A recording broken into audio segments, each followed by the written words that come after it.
Arishri Arya, and I warmly welcome each and every one of you sitting here in this beautiful gathering. On behalf of Prastav Delhi, I once again welcome all of you. I would like to start this beautiful evening by a little introduction about Prastav Delhi. Prastav Delhi continues to perform theatrical productions for the betterment of society and to raise social awareness about the issues that are prevailing in the contemporary world, specifically India. Prastav Delhi is active in Delhi theatre since 2005. In the year 2010, since its formation, it has been engaged in original and meaningful work. Prastav has kept social issues, women's empowerment, and communal harmony in the center of the theatrical presentations. Prastav's notable productions include Abhyuday, Mahua Charit, Ek Sapne Ki Maut, कौन ठगवा नगरिया लूटल हो, इस दर्द की दवा कहाँ, naked truth, उपसंहार, रहन पर रघु, गंदी बात, कागजी है पैरहन, कुछ आप बीती, कुछ जग बीती, and many more. These theatrical presentations have been celebrated and applauded in theatre festivals in different parts of the country. The popular theatre productions of Prastav have been broadcasted by Rajya Sabha TV, Doordarshan, and Anjan TV, which has increased the number of viewers of these productions. Throughout this journey, many talented artists have been associated with Prastav, such as Jatin Sarna, Manoj Bakshi, Devas Dikshit, Arishri Arya, Happy Ranjit, Bhupesh Joshi, Vijay Singh, and Suman Shukla ji. Many artists are achieving recognition in the field of acting and direction from national drama schools, institutions, and foreign universities. So a huge round of applause for Prastav Delhi.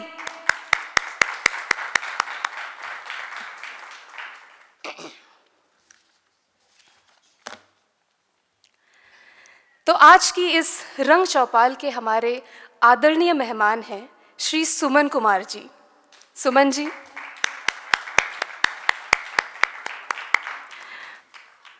मैं प्रस्ताव के अध्यक्ष विजय हक्कू जी से निवेदन करूंगी कि वो मंच पर आएं और शॉल और स्मृति चिन्ह देकर उनका स्वागत करें. विजय जी.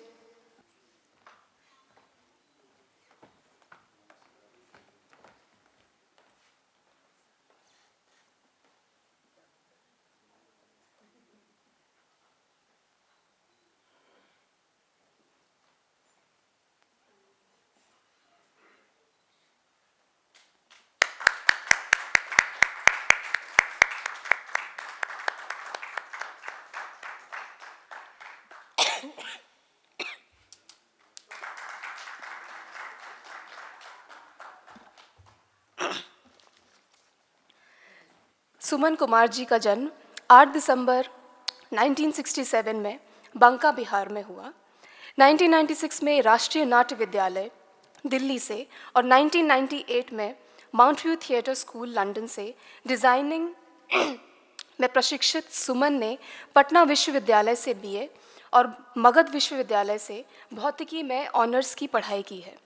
1984 से इप्टा पटना से जुड़कर रंगकर में सक्रिय हुए रंगमंच के मौलिक आस्वादन का नया अनुभव सृजन के लिए सतत प्रयोगशील सुमन कुमार जी एक अभिनेता, निर्देशक, परिकल्पक, प्रशिक्षक और नाटककार के रूप में योगदान देते हुए 2012 से संगीत नाटक अकादमी दिल्ली के एक अधिकारी के रूप में रंगमंच लोक कला और अमूर्त संस्कृति विरासत की सेवा से कार्यरत हैं. सुमन ने डेनमार्क, लंदन, पेरू और क्यूबा में रंगमंच और प्रदर्शन के संदर्भ में अभिनेता, नाटककार और व्यवस्थापक के रूप में यात्रा की है.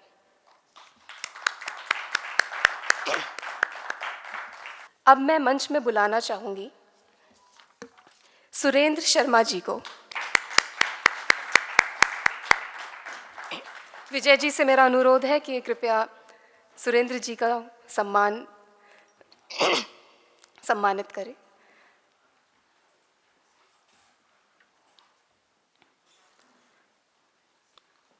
सुरेंद्र शर्मा जी का जन्म 22 मार्च 1958, दिल्ली विश्वविद्यालय से वाणिज्य स्नातक, राष्ट्रीय नाट्य विद्यालय से अभिनय में विशेषता के साथ स्नातक का डिप्लोमा 1984।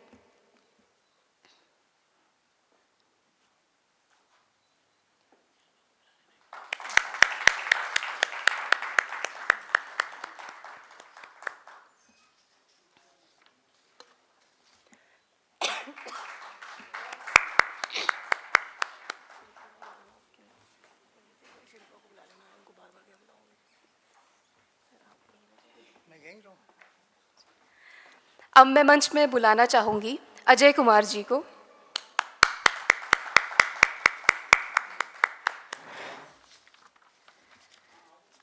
अजय कुमार जी वर्तमान में दिल्ली में रहने वाले कलाकार हैं। उन्होंने अपने अभिनय के साथ साथ गायन कौशल के लिए भी सम्मान अर्जित किया है। उन्होंने रंगमंच में दीक्षा 1989 में निर्माण कला मंच पटना से शुरू की।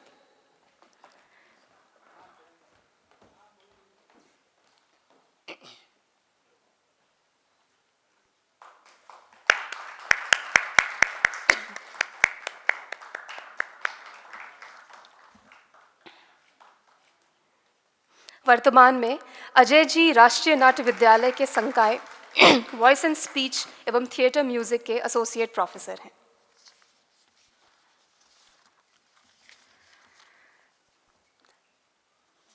अब मैं मंच पर बुलाना चाहूंगी शिवकेश मिश्रा जी को। शिवकेश जी।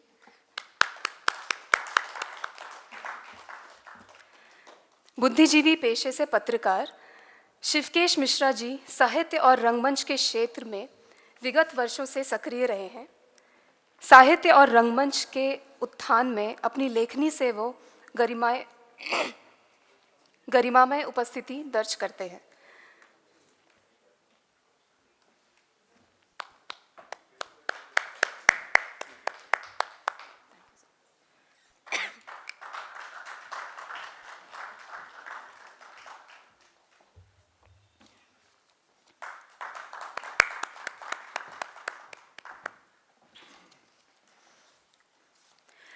अब मैं मंच पर बुलाना चाहूंगी संगम पांडे जी को। सर प्लीज आइए।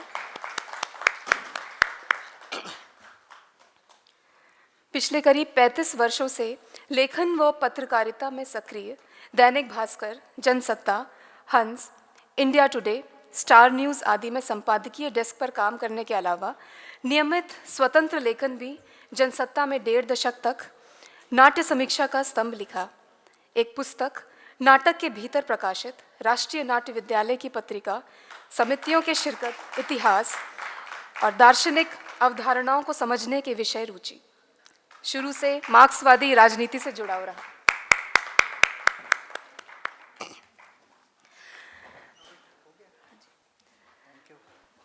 शुक्रिया विजय जी। आगे के मंच संचालन व विषय परिवर्तन के लिए मैं बुलाना चाहूंगी राजनारायण दीक्षित जी को।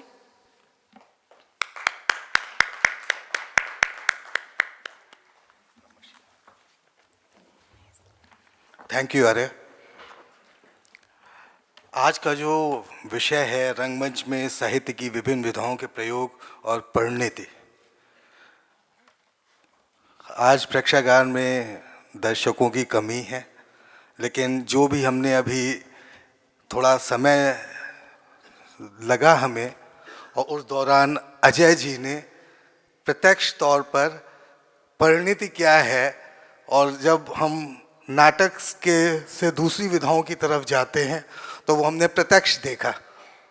तो इसी कड़ी में जो आज का हमारा विषय है कि नाटक लिखे जा रहे हैं और वो मंचित भी हो रहे हैं, फिर भी निर्देशक दूसरी विषयों पे, दूसरी विधाओं पे जा रहे हैं, कविता, कहानी और अलग अलग फॉर्म्स पे जा रहे हैं। तो वो क्या कारण है?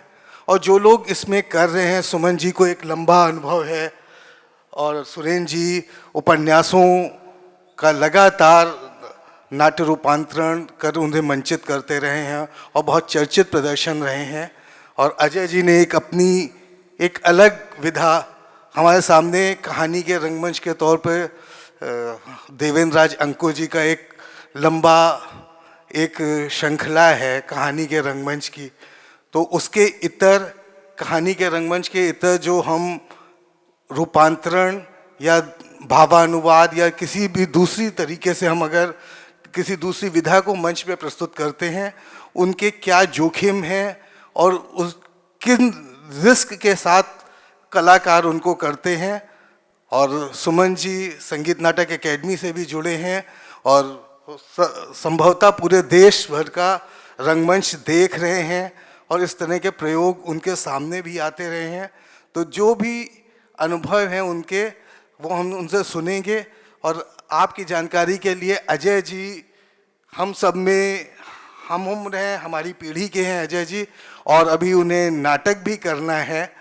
तो इसलिए उनको विराम देने के लिए हम सबसे पहले अजय जी को आमंत्रित करते हैं कि ताकि वो अपनी रचना प्रक्रिया के विषय में आपको अवगत करा सके वो। और उसके बाद हम वरिष्ठ सुरेन जी और सुमन जी से शुरू करेंगे जो दूसरी विधाओं पे काम कर रहे हैं। उसके बाद संभवतः पूरे देश भर का रंगमंच देख रहे हैं संगम जी और शिवकेश जी, वो अपने अनुभव बताएंगे कि इस दूसरी विधाओं नाटक से इतर जब दूसरी विधाओं के प्रदर्शन होते हैं उनमें क्या रिस्क होते हैं और क्या अनुभव होते हैं।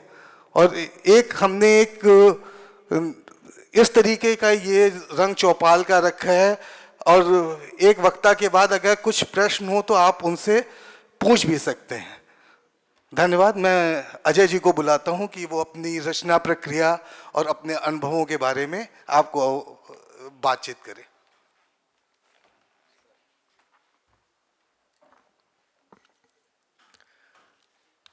सबसे पहले आप सबका बहुत बहुत स्वागत और बहुत बहुत धन्यवाद कि आप आए। और मैं मंच पे बैठे अपने सभी अग्रजों से, क्योंकि ये मंच पे जो लोग बैठे हैं वो मुझे बहुत समय से जानते हैं। मैं बहुत छोटा था तब से उन्होंने मेरी रचना प्रक्रिया ही नहीं, मुझे भी मेरी प्रक्रिया को भी देखा है, मुझे भी बड़ा होते देखा है। तो मैं आप सबका बहुत बहुत धन्यवाद। और मैं अनुग्रहित हूँ और ये मेरे लिए सम्मान की बात है कि आप सब बैठे हैं और मैं बोल रहा हूँ। तो ये डर की बात भी है, बहुत डर लगता है मैं क्या बोलूँगा। मेरी रचना प्रक्रिया या कथा गायन वाचन शैली या जो भी मैं करता हूँ उन सब में अगर मैं ये कहूँ कि आप सबसे मैंने कुछ कुछ चुरा लिया है तो इसमें कोई गलती नहीं होगी, क्योंकि आज का जो ये विषय है चोरी का विषय है। और जब यहाँ लिखा मैंने देखा रंगमंच में साहित्य के विभिन्न विधाओं के प्रयोग और परिणति, उस सब बात शुरू करने से पहले आप लोगों को एक बात बताऊं और उससे शुरू करूंगा अपनी बात। तो रंगमंच का सम्मान होगा कि सुरेंद्र शर्मा आपके सामने बैठे हैं। सुरेंद्र शर्मा जी, बड़े भैया को इसी साल संगीत नाटक एकेडमी अवार्ड मिला है, इसके लिए उनका जोरदार स्वागत होना चाहिए, बहुत बहुत बधाई दिया जाना चाहिए। बहुत अच्छा लगता है जब आप किसी को बहुत लंबे अरसे से काम करते हुए देखते हैं और जब वो सम्मानित होते हैं तो ये सिर्फ उनका सम्मान नहीं होता, ये हमारा होता है, रंगमंच का सम्मान होता है। इसके लिए आप बधाई के पात्र हैं। संगम जी बैठे हैं। संगम जी पता नहीं मेरे नाटक को कितनी बार देख चुके हैं। शिवकेश जी बैठे हैं, उन्होंने मेरी नाटक को कितनी बार देखा है। और उसके बाद इधर बैठे हैं हमारे बड़े भैया सुमन भैया, जिन्होंने मुझे नाटक करते हुए देखा है, जिनके साथ जब मैं नाटक मैंने शुरू की थी अपनी ज़िंदगी में पहली बार, जब मैं बच्चा था, ये 90s की बात है कम से कम, तब उनके निर्देशन में कितने नाटक मैंने किए। अब इन सब के आगे मैं अपनी रचना प्रक्रिया के बारे में कुछ बात करूं तो मुझे लगता है कि वो बहुत अच्छा नहीं होगा, बल्कि मैं डर जाऊंगा, मैं कह नहीं पाऊंगा कुछ। तो मैं इस विधा के बारे में बात करता हूं, इस विषय के बारे में। मेरी रचना प्रक्रिया में छोड़ देता हूं, क्योंकि शायद मैं जो कुछ करने जा रहा हूं उसमें मेरी रचना प्रक्रिया दिख जाए, मेरे परफॉर्मेंस में आपको समझ में आ जाए मैं क्या करने वाला हूं। तो रंगमंच में साहित्य की विभिन्न विधाओं के प्रयोग और परिणति, मैं थोड़ा सा इसको बदलना चाहूंगा। रंगमंच में साहित्य की विभिन्न विधाएं ही क्यों, तमाम विधाओं के प्रयोग और परिणति। मेरे ख्याल से रंगमंच एकमात्र माध्यम है, ऐसा माध्यम जिसने साहित्य की शायद ही कोई विधा होगी जो छोड़ी होगी, जिसमें रंगमंच ना होता होगा और ना हुआ होगा और ना होने की संभावना है, ऐसा नहीं है। बल्कि मैं अपने जो काम है मेरे कथा गायन वाचन की शैली की बात करूं और उससे जोड़ करके इस विषय को देखूं, तो मुझे लगता है रंगमंच में किसी भी साहित्य की विधा का जिक्र करना और उसके साथ उसका संबंध बनाना, उसके प्रयोग की बात करना, इसके लिए आपको प्राचीन ही नहीं पौराणिक काल की यात्रा करनी पड़ेगी। आप एक भी धर्म ग्रंथ उठा लीजिए, एक भी ऐसी किताब उठाइए जो किसी भी धार्मिक रीति रिवाज या देश प्रदेश से जुड़ा हो, रामायण, महाभारत, गीता, कुरान, बाइबल, पुराण, उपनिषद, शायद ही कोई ऐसी किताब होगी जिसमें रंगमंच की संभावना या रंगमंच की वो प्रक्रिया जिससे शायद रंगमंच शुरू हुआ था, जिसे हम या तो छंदोबद्ध काव्य कह सकते हैं, गीति काव्य कह सकते हैं, गीति नाट्य कह सकते हैं, वहां से उनका प्रमाण मिलता है। रंगमंच तो साहित्य का प्रयोग और उसकी परिणति को तब से देख रहा है जब शायद समुद्र मंथन हुआ होगा। समुद्र मंथन में हमें एक छोटा सा प्रमाण मिलता है कि नाटक जो भरत मुनि ने अपने बेटों के साथ मिलकर के इंद्र सभा में किया था, और वहाँ समुद्र मंथन का मंचन हुआ और बहुत सारी लड़ाइयाँ हुई, और वहीं से संस्कृत नाटक के उन जर्जर ध्वज वाले परिकल्पना, वृंदगा, ये वंदना, पूर्वरंग, वो सब के जो सब चीज़ें दिखाई पड़ती हैं, वो प्रक्रिया दिखाई पड़ती है हमें पौराणिक कथाओं में, समुद्र मंथन में, उसके बाद के नाटकों में, भास के नाटकों में, कालिदास के नाटकों में। और आप ध्यान देंगे तो पता चलेगा कि ये सारे नाटक थे ही नहीं, इनमें से एक भी नाटक नहीं है। ये सब या तो गीति नाट्य थे या काव्यात्मक रूप से छंदोबद्ध तरीके से लिखे गए थे। अगर आप पढ़ेंगे तो वो लय में कहा हुआ कथा है, एक कथा का गायन है और उसका वाचन है। और जब कथा का गायन और वाचन होता है तो उसमें एक चीज किसी भी ग्रंथ में वो सिमिलर है, वो है उसका लय। आप एक भी रचना ऐसी नहीं पाएंगे जिसमें प्रयोग हुआ हो नाटक को लेकर के और वो कथा गायन वाचन या वाचिक अभिनय के रूप में लिखा हो, उसमें लय का प्रयोग ना हो। लय अनिवार्य है, चाहे आप किसी भी भाषा में कर रहे हो। तो इसका प्रयोग जब लयात्मक रूप से होता है कहानी और कथाओं का और बोलने की प्रक्रिया का, तो मैं तो ये कहूँगा कि ये जो रंगमंच में साहित्य के विभिन्न विधाओं का प्रयोग है वो शायद उस वाचिक अभिनय का जब जन्म हुआ होगा वहाँ से होगा। मैं कोई इतिहासकार नहीं हूँ, मैं प्रैक्टिकल करता रहता हूँ, प्रायोगिक तरीके से चीज़ों को देखता हूँ कि अगर नाटक की शुरुआत हुई होगी तो कैसे हुई होगी, अगर बोलना आदमी ने शुरू किया होगा तो कैसे किया होगा, और उन्होंने लिखना शुरू किया होगा तो कैसे किया होगा। मैं इतिहास तो नहीं जानता, लेकिन इतना तो समझता हूँ कि अगर बोलना शुरू किया होगा या जन जीवन में नाटक फैला होगा और धार्मिक ग्रंथों का और उस समय के रीति रिवाजों का कितना प्रभाव होगा, उसने जरूर प्रभावित किया होगा। और उनका प्रयोग जब जब हुआ होगा नाटकीय रूप में, बाद में मुझे लगता है एक समय में आंगिक होता रहा होगा। नृत्य के माध्यम से लोगों ने कहानियों को कहने और दिखाने की परंपरा की होगी शुरू, क्योंकि प्रमाण भी मिलते हैं इसके कि जब आदमी के पास इस तरह की कोई शैली नहीं थे, वो युद्ध से आते थे, इस तरह की छोटी छोटी चीज़ें जो है, मैं इसलिए उदाहरण के लिए दे रहा हूँ, आपको रेफरेंस मिल जाए, मैं इतिहास नहीं बता रहा हूँ, कि वो एक साथ बैठ करके कुछ चीज़ों का अभिनय करते थे कि आज शिकार कैसे किया, आज हमने युद्ध कैसे लड़ा। फिर धीरे धीरे इसमें कहीं वाचिक आया होगा, लगा कि सिर्फ आंगिक गतियों से करके दिखाने में उतना मज़ा नहीं आ रहा, तो कहीं उन्होंने बोलना शुरू किया होगा, उसमें एक नृत्य था तो लय आ ही गया होगा। जब उसका प्रयोग हुआ होगा तो उनको लगा होगा कि यार क्यों ना वेशभूषा पे भी ध्यान दिया जाए, तो उसका भी प्रयोग हुआ होगा, कुछ मुखौटे पहने होंगे, कुछ किया होगा, तो आंगिक वाचिक उसके साथ आहार्य अपने आप आ गया। ये सात्विक बहुत बाद में आया होगा, मुझे ऐसा लगता है कि जब हम बहुत इमोशन और रस की बात करते हैं, शुरू में ऐसा नहीं होगा, पढ़ने पढ़ाने और सुनने सुनाने पे ज़्यादा जोर दिया जा रहा होगा, और वो प्रयोग धीरे धीरे बढ़ते बढ़ते आज आपके सामने बहुत सारी नाट्य विधाओं के रूप में आ गया। लेकिन जितने भी नाट्य विधाएं हैं हिंदुस्तान की, हिंदुस्तान के बाहर की, और जितनी भी लोक कलाएं हैं, चाहे वो पारसी हो, नौटंकी हो, अंकिया हो, विदेशिया हो, स्वांग हो, किस्सा गोई हो, बातपोशी हो, भांडगिरी हो, आप जिस भी विधा में जाएंगे साहित्य वहां आपको मिलेगा ही मिलेगा। बिना साहित्य के और उसके समागम के मुझे नहीं लगता कोई भी लोक कला और कोई भी ऐसी कला जो प्रदर्शनकारी हो वो आपके सामने आई होगी। साहित्य का समावेश होगा ही होगा। उसका तरीका आप क्या अख्तियार करते हैं ये निर्देशक पे, उस समूह पे और करने वालों पे निर्भर करता होगा। क्योंकि आप अगर रंगमंच की बात करें, जैसा राजनारायण भाई ने बताया कि कथा गायन वाचन हो गया, अंकुर जी ने कहानियों का मंचन किया, उपन्यास का मंचन सुरेंद्र जी करते रहे, सुमन भैया ने बहुत सारी कविताएं, हमने मुक्तिबोध की कविताएं और बहुत सारी कविताओं का प्रयोग किया। तो अगर आप देखें तो कविता, कहानी, उपन्यास, संस्मरण, आत्मकथा, कौन सी विधा है साहित्य की जिसको रंगमंच ने अपनाया नहीं? या यूं कहें कि शायद वो इसलिए लिखे गए या ऐसा लिखा है तो रंगमंच में उसका उपयोग हुआ या योगदान रहा, दोनों एक दूसरे के परिपूरक हैं। अच्छा साहित्य लिखा जाता है तो रंगमंच में उसका योगदान होता है, और रंगमंच अच्छे साहित्य को हमेशा अपनाता है और अपनाएगा ही आएगा। इसमें इतनी संभावना अभी बची हुई है कि अभी क्या क्या हो चुका है, क्या हो रहा है और क्या होगा, ये बहुत ही असंख्य है। नाटक कितने लिखे जा रहे हैं, नहीं लिखे जा रहे हैं, हम बार बार ये चर्चा करते हैं। नाटक नहीं लिखे जा रहे हैं, नाटक नहीं लिखे जा रहे हैं, इससे रंगमंच को शायद उतना फर्क नहीं पड़ेगा, क्योंकि नाटक तो आप कर ही लेंगे, नहीं लिखे जा रहे हैं तो लिख लेंगे। फर्क तब पड़ेगा रंगमंच को जब साहित्य की अन्य विधाओं को हम अपने साथ लेकर नहीं चलेंगे। कथा गायन वाचन में भी अगर आप देखें तो नाना नानी दादा दादी की कहानी सुनाने की परंपरा जो पौराणिक रही है हमारी, जब हम छोटी छोटी कहानियां सुन के सो जाया करते थे, उसमें भी एक अभिनय का अंग होता था, एक वाचिक अभिनय होता था, वाचिक प्रधान होता था। वहां से धीरे धीरे पता नहीं कब वो सुनते सुनते वो कहानियां पन्नों पे छप गई, फिर वो होने लगी। तो ये बहुत अनवरत प्रक्रिया है जो चली आ रही है।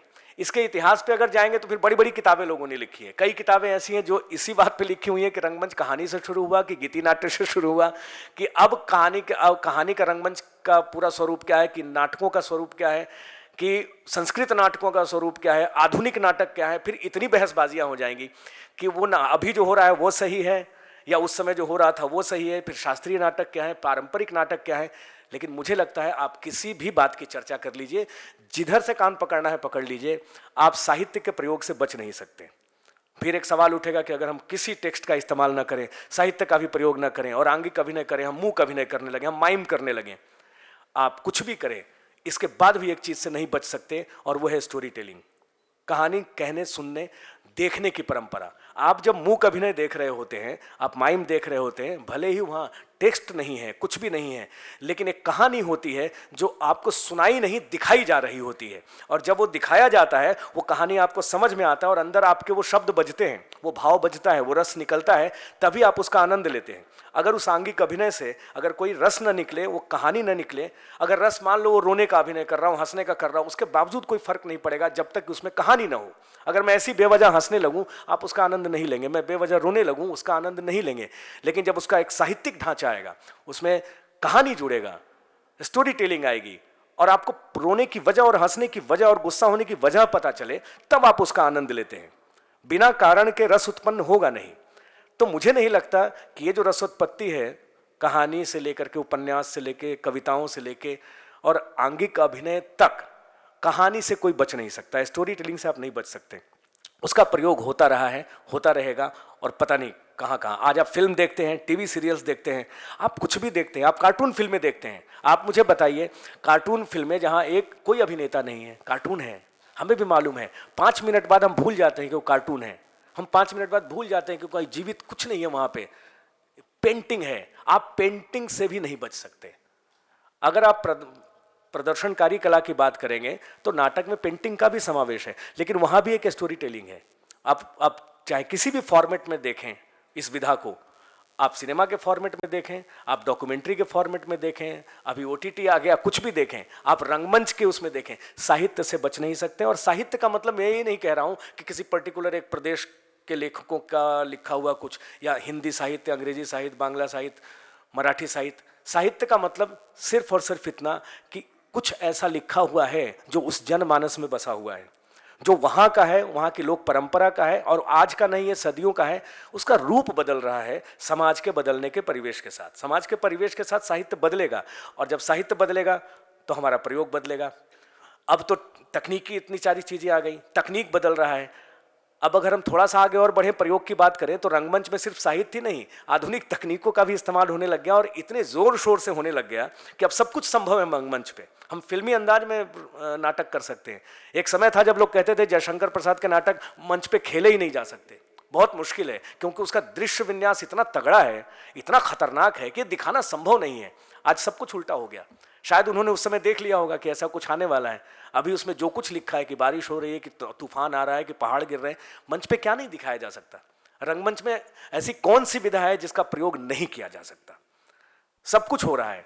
तो मुझे लगता है कि ये प्रयोग और परिणति की जहां तक बात करें, मुझे तो लगता है कि बहुत सुखद हो रहा है, क्योंकि हमारे पास 3 ऐसे धारा के लोग बैठे हैं जिन्होंने कविता, उपन्यास, कहानी, नाटक, और संगम जी और शिवकेश जी इस बात का गवाह हैं कि अगर साहित्य की बात करें तो जब इन्होंने नाटक देखा या कोई कविताओं का मंचन देखा, उसकी जब इन्होंने समीक्षा की, जब इन्होंने उस पर कोई किताब लिखी, चाहे अभिनय पे, रंगमंच पे, किसी भी शैली पे कोई भी किताब लिखी, जब ये लिख रहे थे तो मुझे नहीं लगता ये रंगमंच से बचे हुए थे। रंगमंच का प्रभाव, ये जो देखते हैं उनका प्रभाव, इनकी लेखनी में उसका वो अंश आएगा ही आएगा, क्योंकि ये उस प्रदर्शनकारी कला को अपनी आंखों से देख रहे हैं। ये रंगमंच के प्रभाव से बच नहीं सकते। पत्रकारिता भी रंगमंच के प्रभाव से, अगर आप नाटकों की समीक्षा कर रहे हैं या किसी उपन्यास की समीक्षा कर रहे हैं, आलोचना कर रहे हैं, आप रंगमंच के प्रभाव से बच नहीं सकते, क्योंकि अंततः यह प्रदर्शनकारी कला है। सिर्फ लिखने की बात हो तो बड़ी दूसरी बात है, वो अलग विधा हो जाती है। तो मेरी बुद्धि जहां तक जाती है, मेरा मानना जहां तक है कि रंगमंच में साहित्य तो छोड़िए, आज साहित्य के तमाम विधाओं की बात कर लीजिए और अब तो आगे बढ़ के तकनीक की भी बात कर लीजिए, रंगमंच से इनको अलग नहीं किया जा सकता। अब तो हम वहां तक, चलो आत्मकथाएं भी बहुत कम होती थी, अब तो संस्मरणात्मक लेख तक प्रस्तुत किए जा रहे हैं स्टेज पे, उसका भी लोग आनंद ले रहे हैं। गीत, संगीत, नृत्य, पेंटिंग, इन सबका समावेश रंगमंच में है। प्रयोग करना हमारा काम है। परिणति क्या होगा, अच्छा होगा, बुरा होगा, बहुत मुश्किल है कहना, क्योंकि वो बहुत, जिसको कहते हैं, डिपेंड करता है इस बात पे कि हम कब, कहाँ और कैसे प्रयोग कर रहे हैं। कुछ प्रयोग सफल होते हैं, कुछ असफल होते हैं। कभी आपको कोई चीज़ पसंद आती है, कभी नहीं आती है, उसका कारण दूसरा हो सकता है, लेकिन प्रयोग करना कभी खत्म नहीं होगा। कई बार हम असफल होंगे, कोई बात नहीं, कई बार हम सफल होंगे। परिणति तो मुझे तो अभी भी ये लग रहा है कि परिणति अच्छा है, अच्छा था और अच्छा रहेगा, क्योंकि मैं इतना ज़्यादा नहीं बोल पाऊंगा। मैं बहुत थ्योरेटिकल आदमी नहीं हूँ। जो मुझे सामने दिखता है, करते हुए दिखता है, नाचते हुए, बोलते हुए, गाते हुए दिखता है, उसको मैं सोचता हूँ कि मैं बोल लूँ, शब्दों में ढाल दूँ। तो मुझे लगता है कि, और मुझे थोड़ा सा भागना भी है उधर, क्योंकि तैयारी करूँगा, आपके सामने, आपकी नज़रों का सामना करूँगा, और मैं आप सबसे शुभकामनाएँ चाहूँगा, बड़े भाइयों से शुभकामनाएं चाहूँगा कि ये जो मैं बकबक कर गया, 10 मिनट 15 मिनट पता नहीं कितना बोल गया, ये जो प्रदर्शनकारी कला के पक्ष में मैंने एक झंडा उठा लिया अभी, कि बिना इसके आप इससे बच नहीं सकते रंगमंच में इस तरह के प्रयोग से। शायद मैं जब ये कार्यक्रम, आप गोष्ठी के बाद मैं आपके सामने आऊँ, तो वो ऊपर वाले ईश्वर और नीचे बैठे ईश्वर दोनों मिलकर इतना आशीर्वाद तो दें कि मैं अपनी इन बातों को जो मैं अभी कह गया वो करके दिखा पाऊँ। ऐसा हो जाए तो बहुत अच्छा रहेगा। बहुत बहुत धन्यवाद।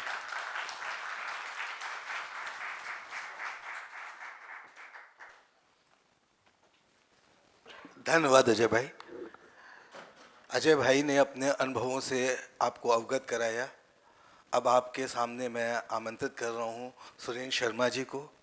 सुरेंद्र शर्मा जी को अभिनय करते हुए आपने कई सीरियल्स और टेलीफिल्म्स में देखा होगा, लेकिन उन्होंने अपनी जो पहचान, जिस रूप में हम उन्हें जानते हैं, उनका हमने निर्मला देखा, रंगभूमि देखा, और ऐसे प्रदर्शन देखे, साहित्यिक कृतियाँ जिनके नाट्य रूपांतरण बहुत कठिन हैं और उनको बहुत खूबसूरती से प्रस्तुत किया, और वो उपन्यास न हो के लगता है एक नवीन रचना है।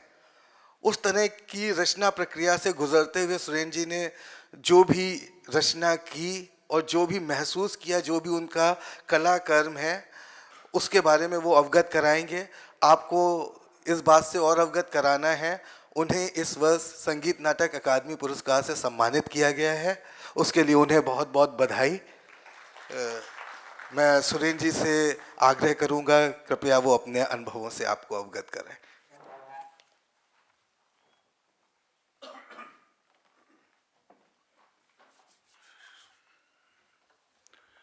नमस्कार भाई अजय, आपने सब कुछ तो बोल दिया, तो छोड़ा ही क्या है। तो खैर अच्छी बात है, वैसे भी समय की कमी है, हम लोग वैसे ही बहुत विलंब में हैं।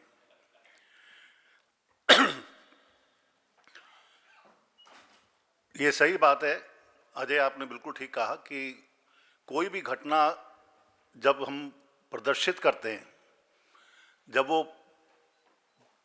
प्रदर्शन में आती है, तो उसमें आरंभ, मध्य और अंत होता ही है वो घटना को प्रदर्शन करते वक्त। तो जब आरंभ, मध्य और अंत होगा तो ज़रूर कोई ना कोई कहानी होगी, चाहे वो किसी भी तरह की कहानी हो, वो निर्भर करता है। तो आपने बिल्कुल सही, बहुत पीछे ले गए इतिहास में, शिकार युग तक ले गए कि जब शिकार करके लाते होंगे चंद बलिष्ठ लोग, जवान लोग, बूढ़ों को छोड़कर, बच्चों को छोड़कर अपने टोलों में, तो ये मानवीय प्रकृति है कि हम अपने अनुभव बताना चाहते हैं, और ये भी प्रकृति है कि हम सुनना चाहते हैं, हम जानना चाहते हैं, उत्सुकता हमारे अंदर रहती है। तो बस नाटक की शुरुआत तो वहीं से हो जाती है, जब आप जानने की कोशिश करते हैं, दूसरा बताता है इच्छा से। तो इच्छा से तो रस का समावेश तो हो ही गया। जब अपनी इच्छा से हम कुछ बताते हैं तो हम उसमें थोड़ा सा नमक मिर्च भी लगाकर, थोड़ा सा वही रसों की का समावेश करके उसको बताते हैं। तो उसमें पहले शब्द आ जाता है, उसके बाद शारीरिक क्रियाएं आ जाती हैं। तो इस तरह से डेवलपमेंट होती गई। एक मैं समझता हूँ कि इसको अगर हम सागर मान के चलें नाट्य जगत को, तो जो लहरें हैं, जो प्रवाह, जिस प्रवाह से पीछे से आ रही हैं, तो अपने साथ बहुत तरह तरह की चीज़ें लेके आती हैं समुद्र में। तो उसी तरह से हमारे जो नाटक का जो इतिहास है, तो उसमें बहुत तरह की विधाएं, नाटक की अलग अलग विधाएं, शैलियाँ, और जिसमें जो आपने चर्चा की है, दोबारा मैं उसको रिपीट नहीं करना चाहूँगा, कि शास्त्रीय और उसके बाद लोक नाटक तो शुरू से ही चले आ रहे हैं आज तक, और पारसी रंगमंच, विदेशी रंगमंच अनुवाद होकर हमारे देश में, जिसको आधुनिक रंगमंच कहा जाता है, तो उसमें बहुत सारे अनुवाद हुए, बहुत सारे नाटक की फॉर्म में लिखे गए नाटक, किए गए नाटक मिडिएवल टाइम पर। तो और आधुनिक टाइम पर भी बहुत सारे प्ले राइट्स हैं जिन्होंने हिंदुस्तान में जगह जगह, बंगाल में, महाराष्ट्र में, हिंदी के बहुत सारे नाटककार हैं, तो जिन्होंने नाटक लिखे और आजकल के परिवेश में लिखे। तो लेकिन फिर भी एक शिकायत सतत मैं सुनता आ रहा था अपने शुरुआती दिन से आज तक, कि नाटक की कमी है, नाटक मिलते नहीं यार, कोई नाटक बताओ यार। ये मुझे हमेशा ही ये प्रश्न जब मैं सुनता था दूसरों से कि कोई नाटक बताओ यार, ऐसा ऐसा नाटक मुझे करना है, तो अटपटा लगता था कि वो नाटक मैं बताऊंगा तो वो तो मेरा होगा, मेरी पसंद का होगा, वो मेरी सोच का होगा, तो आप कैसे कर लेंगे उसको। एक तो ये, दूसरा ये कि सचमुच ये एक सवाल तो उठता था कि नाटकों की इतनी कमी है। खोजता था तो मुझे भी नाटक बहुत कम, हर किसी भी राइटर को देखता था तो 5-7 नाटक, 3 नाटक, 4 नाटक, बहुत थोड़े नाटककारों ने लिखे होते थे। तो ये कमी महसूस होती थी। लेकिन जब मैं एज एन एक्टर, एक अभिनेता के तौर पर, जब मैंने अंकुर जी के साथ काम करना शुरू किया, तो मैं सीधा जंप करके आ रहा हूँ, मैं उस इतिहास को छोड़ रहा हूँ क्योंकि समय की वजह से भी और वैसे भी। तो अभी मैं अपने समय से ही शुरू करता हूँ। तो जब मैंने इनके साथ काम करना शुरू किया तो मुझे 2 तरह से बहुत ही मीनिंगफुल और बहुत अच्छा महसूस हुआ। एक तो अभिनेता के तौर पर मुझे लगता था कि ये बहुत ही ये माध्यम बहुत काम का है, अभिनेता को बहुत एनरिच करता है, अभिनेता बहुत कुछ सीख सकता है कहानी के रंगमंच में। एक तो इसमें आप अलर्ट रहते हैं हर वक्त, आपको ही सूत्रधार निभाना है, आपको ही उसमें अगर गाने की कुछ लाइनें हैं तो गायकी है तो वो आपने ही गाना है, आप ही ने पात्र को निभाना है, जो पात्र कर रहे हैं। अगर सोलो परफॉर्मेंस है तो उसमें तो ज़रूरी हो जाता है कि आप ही निभा रहे हैं सब कुछ। और इस तरह से आपको एक प्रेजेंस ऑफ माइंड, हर वक्त अलर्ट आपको रहना पड़ता है, और सीधा डायरेक्ट आप ऑडियंस के साथ कन्फ्रंट कर रहे होते हैं, डायरेक्ट आप ऑडियंस से मुखातिब होते हैं। तो उसमें आपका कॉन्फिडेंस लेवल, आपकी इनहिबिशंस, बहुत सारी चीज़ें टूटती हैं जो आपको एज एन एक्टर बहुत डेवलप करती हैं। तो अभिनेता के तौर पर आप काफ़ी आपका विकास होता है, आप काफ़ी एनरिच होते हैं। उसी तरह से निर्देशक के तौर पर मैंने जब करना शुरू किया, कहानियाँ भी की, और मैंने अंकुर जी के स्टाइल में तो नहीं की, क्योंकि उनका तो स्टाइल यही है कि एज इट इज़ कहानी को बेयर स्टेज पर एक कुछ भी ना इस्तेमाल करते हुए सिर्फ अभिनेता स्टेज पर है, और उसका इवन वो तो चाहते हैं कि मेकअप भी ना हो और कॉस्ट्यूम भी। क्यों? उनको लगता है कि जैसे कहानी पढ़ने में अगर रस लेता है आदमी, तो अभिनेता अपने बोलचाल की मॉड्यूलेशन से और अपने अंगों की वेरिएशन से क्यों नहीं बांध सकता ऑडियंस को, अगर मन से कर रहा है तो। और स्पेस का इस्तेमाल करना है तो स्पेस का इस्तेमाल, उसमें ब्लॉकिंग की आवश्यकता ही नहीं है। उसी स्पेस को आप मेक बिलीव करा दीजिए, ऑडियंस बिलीव करने लग जाए। आप इतने कन्विक्शन से करें उसको, इतने आत्मविश्वास से आप खुद माने कि हाँ, ये स्पेस ड्राइंग रूम है, ये स्पेस ऑफिस है, ये स्पेस अदालत है। तो आप उसी तरह से आपका व्यवहार होना चाहिए कि आप खुद बिलीव कर रहे हैं और औरों को भी बिलीव करा रहे हैं। तो करेंगे लोग, अगर आप बिलीव कर रहे हैं तो इस तरह से मुझे निर्देशक के तौर पर भी मैं काफ़ी प्रभावित तो था ही, अभिनेता के तौर पे कर चुका था। तो मुझे बहुत इससे मदद मिली, बहुत सहायता मिली जब मैंने उपन्यास पहला रंगभूमि जब मैंने किया हिंदी अकादमी दिल्ली के लिए। मैंने उसको उपन्यास को 8 बार पढ़ा पहले, तो तब जाकर मुझे ये क्लियर हुआ कि मुझे इसमें से रखना क्या है, छांटना क्या है, मुझे करने योग्य क्या है, इसमें नाटकीयता कहाँ कहाँ है जो कि बांध सके ऑडियंस को। नहीं तो शब्द ही शब्द थे, इतना मोटा उपन्यास, 500 से ऊपर पेजेस का। तो मुझे पंडापुर बस्ती दिख गई, मुझे उसमें पंडापुर में रहने वाले लोग दिख गए, उनकी मानसिकता देखी, उसमें कितना ड्रामेटिक एलिमेंट्स हैं। फिर उसमें कालजयी मैसेज है जो हमारी प्रकृति से जुड़े हुए हैं, बदला लेने की भावना, ईर्ष्या, समय समय पर बदलना, जो हम जीवन में ऐसा हमारे साथ होता ही रहता है। तो मुझे बहुत इंटरेस्टिंग लगा, और मैंने अब उसको निकालने की, क्योंकि अदरवाइज अगर मैं विनय वगैरह को, जो मुख्य पात्र, सचमुच मुख्य पात्र हैं उस उपन्यास के, अगर उसको लेता तो शायद 48 घंटे का नाटक बनता। तो मैंने वो सारा छोड़ दिया निर्दयता के साथ, और पंडापुर बस्ती पे कॉन्सेंट्रेट किया, जिसमें सूरदास अपने आप ही मुख्य पात्र बन के निकलता है, और सूरदास के इर्द गिर्द उसी बस्ती में, पंडापुर बस्ती में रहने वाले लोग। तो ये जो अनुभव हुआ मुझे उसके रूपांतरण के टाइम पर, जब मैंने उसका नाट्य रूपांतरण किया, तो मुझे लगा जैसे कि इतने बड़े समुद्र में से कुछ मोती चुने हैं मैंने, और उनकी एक माला गूंथी है। तो ये पहला अनुभव अद्भुत था। चाहे वो 1.5-2 महीने, 2.5 महीने मैंने लगाए उसको, तो रात के आधी रात को 3-3 बजे मैं 2:30 बजे उठ के बैठ जाता था, और उस उपन्यास के जो मैंने 8 बार पढ़ा था, उसके चित्रबिंब मेरे दिमाग में घूमते रहते थे कि इसको कहाँ से जोड़ूं, कहाँ से कहाँ ले जाऊं। तो वो सारा अनुभव बहुत ही विचित्र और बहुत रोमांचकारी था, बहुत आनंद लिया मैंने उसका। तो नाटक बना, और जब प्रदर्शित हुआ 2002 में पहली बार, संयोग से उनके एक अभिनेता मेरे सामने बैठे हैं, तो हमने सबने मिलकर, बल्कि म्यूज़िक में भी हैं ये अनिल मिश्रा, श्याम जी एक्टिंग करते थे। तो आज तक वो नाट्य रूपांतरण के प्रदर्शन होते रहते हैं रंगभूमि के। अभी 3-4 महीने पीछे भी मैं उसको मुंबई में करके आया, 46 प्रदर्शन अभी तक हो चुके हैं उसके। तो वो अनुभव विचित्र अनुभव था, और बहुत ही, जैसे कहते हैं कि आनंददायी था।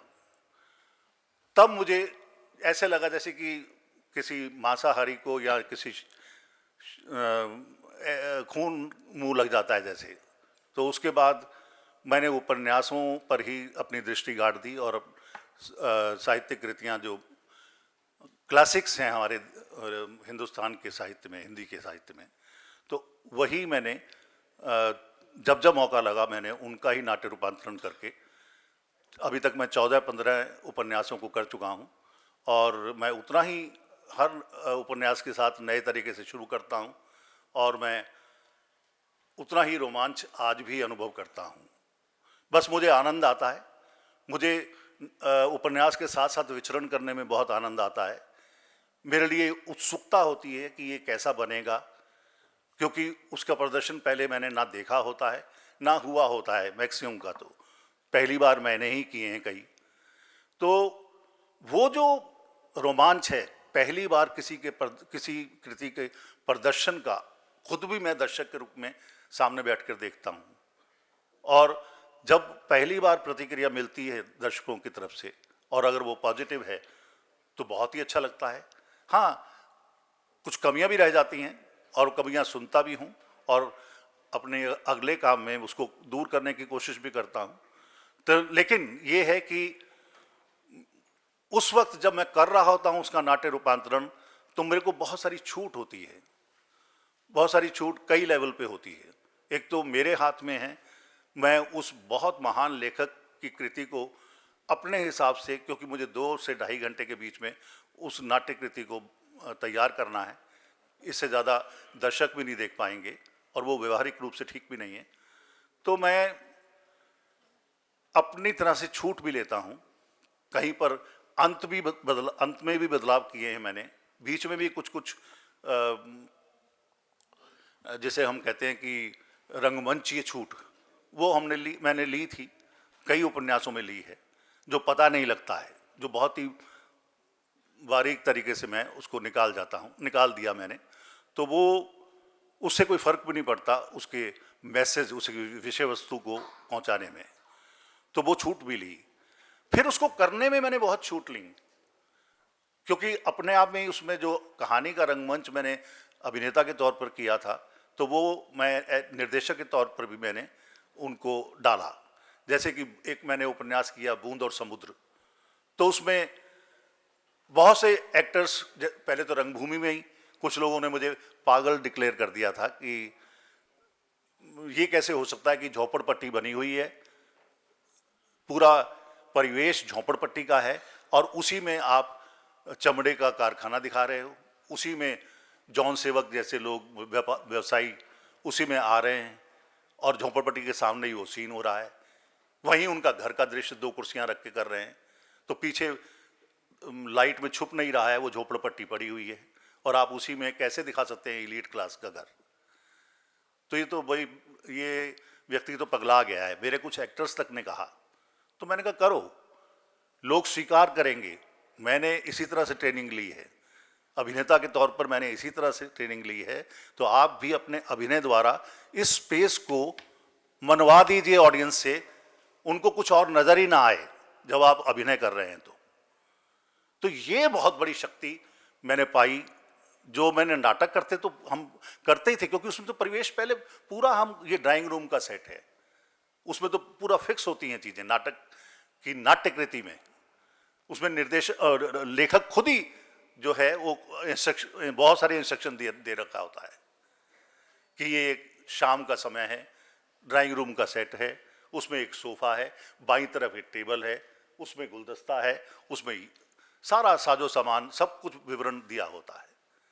लेकिन इसमें सब कुछ भी नहीं दिया, क्योंकि लेखक ने तो अपने तरह से लिख दिया। एक पैराग्राफ में वो दिल्ली की बात कर रहा है तो नायक को कलकत्ता भेज दिया दूसरे पैराग्राफ में। अब जो घटनाएं हो रही हैं वो दिल्ली से कलकत्ता होने लगी 4 लाइनों के बाद। तो अब आप कैसे ले जाओगे मंच पर जब कर रहे हैं? तो आपको उसमें अपनी तरह से मैनिपुलेट करना होगा। तो वो मैनिपुलेशन में भी अपना एक आनंद था, उसमें अपनी कल्पना शक्ति पे जोर, उसको शार्पन करना होगा, ऑब्जर्वेशंस अपनी उसको शार्पन करना होगा, उसका उपयोग करना होगा। तो इस तरह के आनंद लेते हुए वो सब चीजें तैयारी हुई। तो बूंद और समुद्र में कम से कम 55 लोग थे मेरी कास्ट में उस उपन्यास के। तो काट छांट करने के बाद भी 55 लोग थे उसमें एक ताई बुआ जो टोने टोटके करती है अपनी भतीजी के कहने पर, उसकी अपनी ज़िंदगी में बहुत सारे कष्ट और विपदाएं थीं। वो अपने परित्यक्ता थी, पति से दुखी थी, बहुत सारी फ्रस्ट्रेशंस थी, बच्चा कोई नहीं था। तो उसके अंत में वो एक पेंटर आके बसता है उस बस्ती में, उसी को बेटा मानने लगती है, उनकी शादी कराती है। तो उस शादी के दृश्य में सारे अभिनेता, उनको मैंने बाराती और उस तरह से इस्तेमाल किया, जो बस्ती के लोग उसको प्यार करने लगे थे।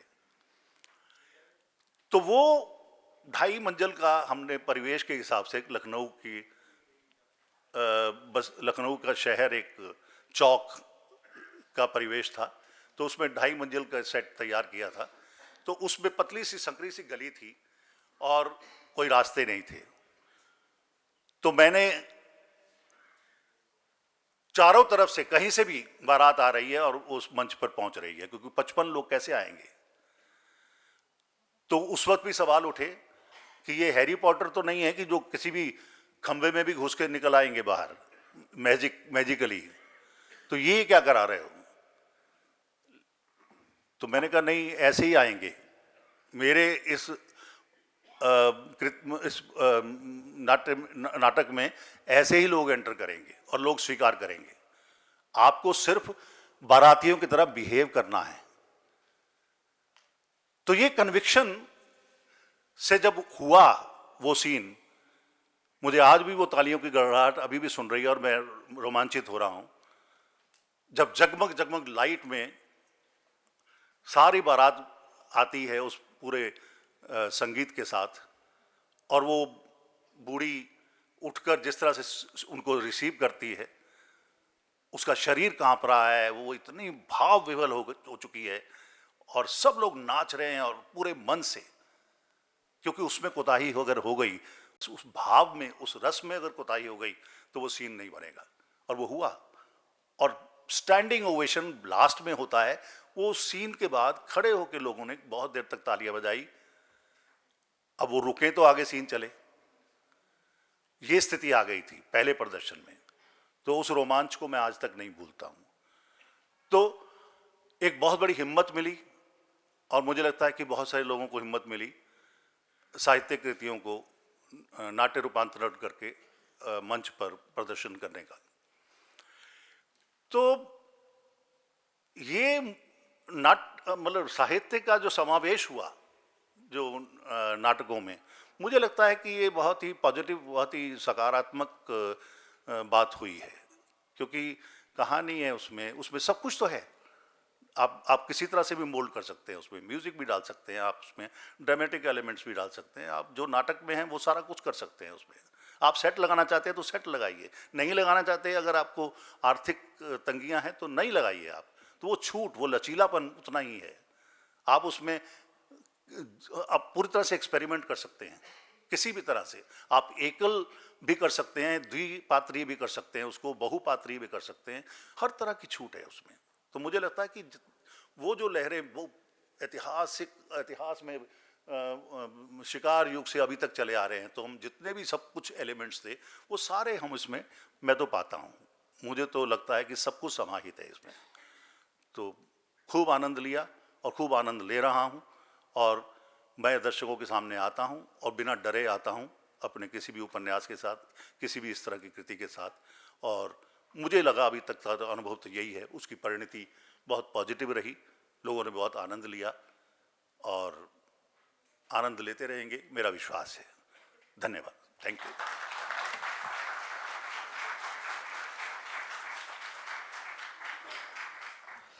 धन्यवाद भाई साहब, आपने अपने अनुभवों से अवगत कराया और पूरी रचना प्रक्रिया आपकी है वो आज हमें समझ में आई। हम तो सिर्फ 2 घंटे का दर्शक नाटक देखते हैं, लेकिन जो रचना प्रक्रिया है निर्देशक और लेखक की, वो बिल्कुल अलग ही होती है। एक एक सीन, एक एक ब्लॉकिंग दिमाग में हफ्तों महीनों तक गूंजती है। मुझे भी लंबे समय से मैं उपन्यास और कहानियों का मंचन करता रहा हूँ। मैं खुद भुक्तभोगी हूँ इन सारी समस्याओं का, उन चीज़ों का। उसमें रस भी आता है, मनोरंजन भी होता है। और इसी कड़ी में हम आगे सुमन भाई को बुलाएंगे।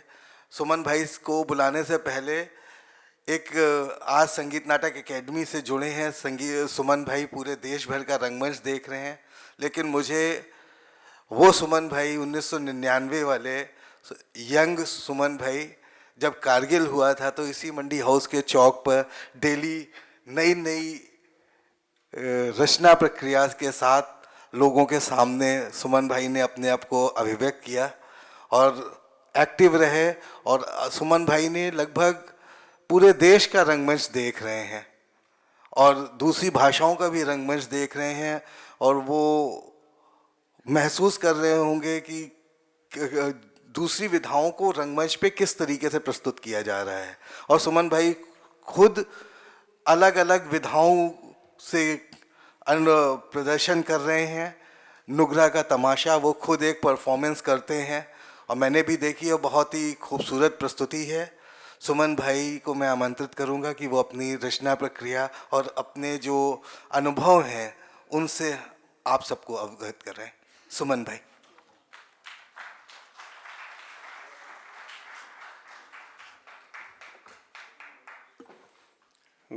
बहुत बहुत धन्यवाद। और आपका तो बहुत ही धन्यवाद, क्योंकि सब कुछ रंगमंच जिसके निमित्त तो होता है वो आप ही हैं। और हम दरअसल प्रयोग करता है रंगमंच प्रयोग है कई, जैसे मराठी में तो इसे कहते हैं कि प्रयोग कर रहे हैं। आज इस नाटक का इस नंबर का प्रयोग हो रहा है या हम नवा प्रयोग कर रहे हैं। आप सादर आमंत्रित हैं। अपने जीवन में कथाओं का रोल हर एक व्यक्ति के जीवन में होता ही है, क्योंकि हर व्यक्ति की कथा होती है। व्यक्ति ही नहीं, इस समस्त ब्रह्मांड की कथा है। इस आप जिस कुर्सी पर बैठे हैं उसकी भी कथा है। जरा गौर से देखेंगे तो वो बताएगा आपको कितना पुराना है, कितना लचीला है, कितना आरामदेह है, कैसा घूमा हुआ है, उसका भाव क्या है। आप उसके साथ कंफर्टेबल हैं, नहीं कंफर्टेबल हैं। किसी भी चीज़ को आप गौर से देखेंगे तो वो अपनी कथा बताने लगेगा।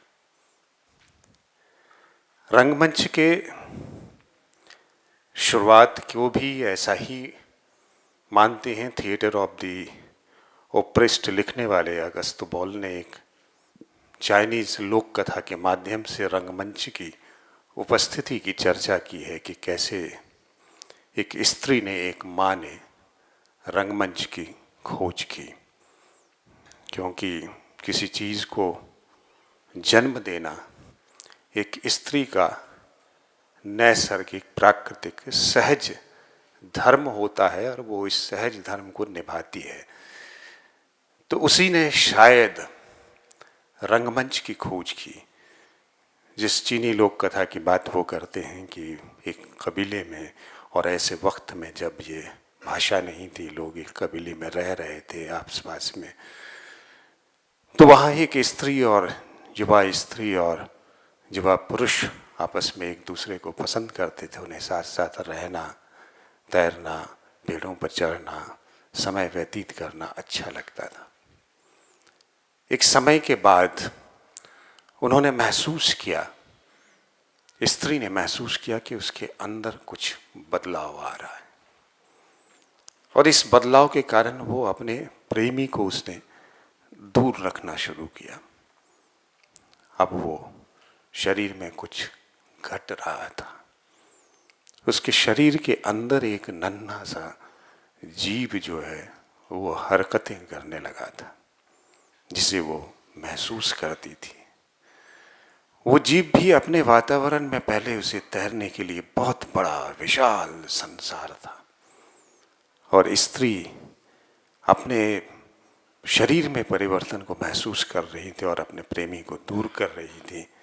प्रेमी आखिरकार उससे और दूर चला गया, दूसरी स्त्रियों के पास चला गया, और ये रही समय पर इसने एक अंदर जो उसके था उसका दायरा भी धीरे धीरे उसे लगा कि ये दायरा कम हो रहा है। बड़ा दायरा था, धीरे धीरे करके कम हो गया। और फिर इस दायरे में वो उसे घुटन महसूस होने लगी। उसे जो खाने पीने के लिए भी वो किसी से जुड़ा हुआ था, वहीं से आ रहा था। उसे धीरे धीरे वो जो बड़ा समंदर जैसा दायरा लग रहा था, अब वो संकुचित सा, बहुत संकीर्ण लग रहा था, और उसे चटपटाहट होने लगी कि वो कैसे इससे मुक्ति पाए। और इस छटपटाहट में जो है वो बाहर निकलने की कोशिश कर रहा। और जब बाहर निकला, जन्म हुआ, तो स्त्री ने देखा कि उसके अंदर से एक चीज बाहर निकली, तो उसने उसे वापस अपने में चिपटा लिया कि ये मेरा है। और वो उसके शरीर से चिपक करके फिर दो पिंड एक हो गए। वो उसके साथ पलता रहा, धीरे धीरे समय बीता तो वो बड़ा हुआ। वापस उसका प्रेमी जो श्वासवा था, लिगलिग जो उसका नाम था, उसकी प्रेमिका का लिगलिगले जो है उसके बच्चे का नाम था। तो ये लिगलिगले थोड़ा खेलने कूदने लगा, बढ़ने लगा, आगे बढ़ने लगा, थोड़ा फल खाने लगा, दूसरी चीज़ें चखने लगा, इधर उधर भागने लगा। तो वो भी लौट करके जब उसका मन उकता गया उधर, तो वो वापस इससे मिलने के लिए आया। तो उसने पाया कि उसके साथ जो है, उसकी प्रेमिका के साथ या उसके संगी साथी के साथ जो है, एक दूसरा नन्हा सा जो है, दूसरा मनुष्य की आकृति वाला, एक उसके जैसी आकृति वाला एक और है, जिसे वो हमेशा अपने साथ चिपकाए रखती है। वो थोड़ी देर अलग होता है। तो उसने अवसर देखकर उसके साथ संवाद करना शुरू किया। संवाद करना शुरू किया और धीरे धीरे जो है उसे उसके साथ खेलने लगा, और उसे लेकर के एक दिन वहाँ से अपने साथ चला गया। उसे नई नई दुनिया दिखाई, तैरना सिखाया, तितलियों के पीछे भागना सिखाया, पक्षियों की बोलियां दिखाई, कई नए नए फल खिलाए। तो उसके साथ घूमता रहा। माँ इधर उससे ना पा करके चीखने लगी, चिल्लाने लगी, रोती रही, बिलखती रही। आखिरकार उसने समझौता कर लिया कि वो खो गया। कुछ दिनों बाद वो पिता अपने बच्चे के साथ वापस आया। माँ ने देखा तो उसे उठाने के लिए दोबारा अपने पास लपेट लेने के लिए अपने अंक में आगे बढ़ी, तो वो बच्चा भाग करके अलग हो गया। तो उसने गौर से देखा कि ये पिंड अब मेरा नहीं है, ये दूसरा अस्तित्व है। और यहां से रंगमंच की शुरुआत हो गई। जो ही हम अपनी चीज को देखने की क्षमता पाते हैं, ऑब्जर्व करने की पाते हैं, या दूसरे किसी को देखने लगते हैं, तो रंगमंच की शुरुआत हो जाती है। दुनिया में शायद रंगमंच की शुरुआत की कथा ये सही है। तो हम लोगों को भी, जब मैंने भी अपनी यात्रा शुरू की, तो पहले भाषा तो बिल्कुल नहीं थी, बिल्कुल ध्वनि थे मेरे पास, और हमारे संवाद थे। मनुष्य का भी यही हाल था। संवाद हमेशा रहा है। साहित्य संवाद बनाता है। साहित्य वही नहीं है जो भाषा के साथ है। भाषा अलग सी चीज है। साहित्य, भाषा में हमें आदत पड़ गई है, लेकिन भाषा दूसरी भी होती है, कई तरह से होती है। कई लोग जो हैं संवाद आपस में सीटियों के जरिए करते हैं।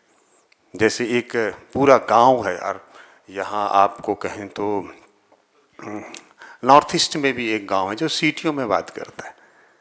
सिर्फ सीटी से वो आपस में एक दूसरे से संवाद करते हैं। देखेंगे आप, नेट पे भी खोजेंगे तो वो इंटेंजिबल कल्चर हेरिटेज के रूप में उसको संरक्षित किया गया है कि लोग इस भाषा में भी बात करते हैं। हम और जैसे किसी लेटर और इसमें बात करते हैं, तो वो ध्वनि के जो हैं अंतर से वो पकड़ लेते हैं कि वो सामने वाला क्या कह रहा है, कि आप खेत में हो, खाना खाने का समय हो गया, आ जाओ, तो एक सीटी बजाते हैं। हम लोग भी करते हैं। दीवाने कुछ जो है गली मोहल्ले में घूमते रहते हैं, तो छोटी छोटी सीटियाँ बना करके संकेत कर देते हैं, और वहाँ संवाद हो जाता है। तो ये हम लोग सबने किया है। कभी हम छोटे छोटे संकेत में भी बात करते हैं जब ऐसा मसला होता है। तो बात यही है कि हमारे रुचि, हम बड़े हुए तो हमारी रुचि बढ़ती गई, और हम कितनी देर तक जो है हमारे कथा कहानियाँ कहने वालों के पास कमी हो गई और समय नहीं रहा। तो हमने भाषा यानी सीख ली थी, पढ़ना लिखना सीख लिया था, तो हमने किताबों से रिश्ते बनाए, साहित्य से रिश्ता बनाना शुरू किया। तो हमने जिस तरह का साहित्य हो उस वक्त, जैसे राजन इकबाल के किस्से थे, मैड्रिक के किस्से थे, बेताल पचीसी थी, या बहुत सारे जो है बाहर के किस्से आते थे, तो बीरबल के किस्से आते थे।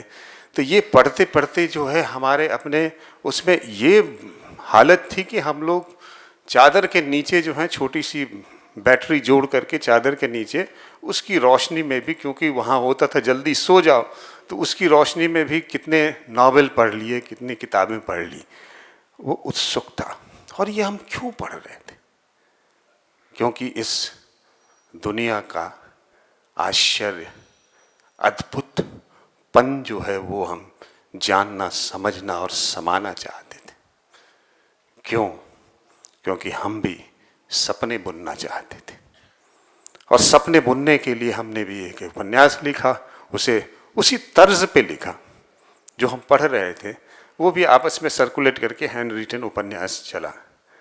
बाद में फिर दोस्तों के साथ अलग हो गए, खाली हो गए, तो इस दुनिया में भटकते रहे, देखते रहे, दुनिया को देखे। फिर रंगमंच जैसा एक माध्यम मिला, मुझे लगा यहाँ घुसने की हिम्मत नहीं थी, क्योंकि इसके बारे में जो किस्से हमारे घर में बताए जाते थे कि लोग बर्बाद हो जाते हैं, लोग जो हैं इसमें तबाह हो जाते हैं, इसमें चरित्र खराब हो जाता है, ये लोग जो हैं फटीचर होते हैं, झोला टांग के घूमते रहते हैं, इनको कोई पूछता नहीं है, चंदा मांगते रहते हैं।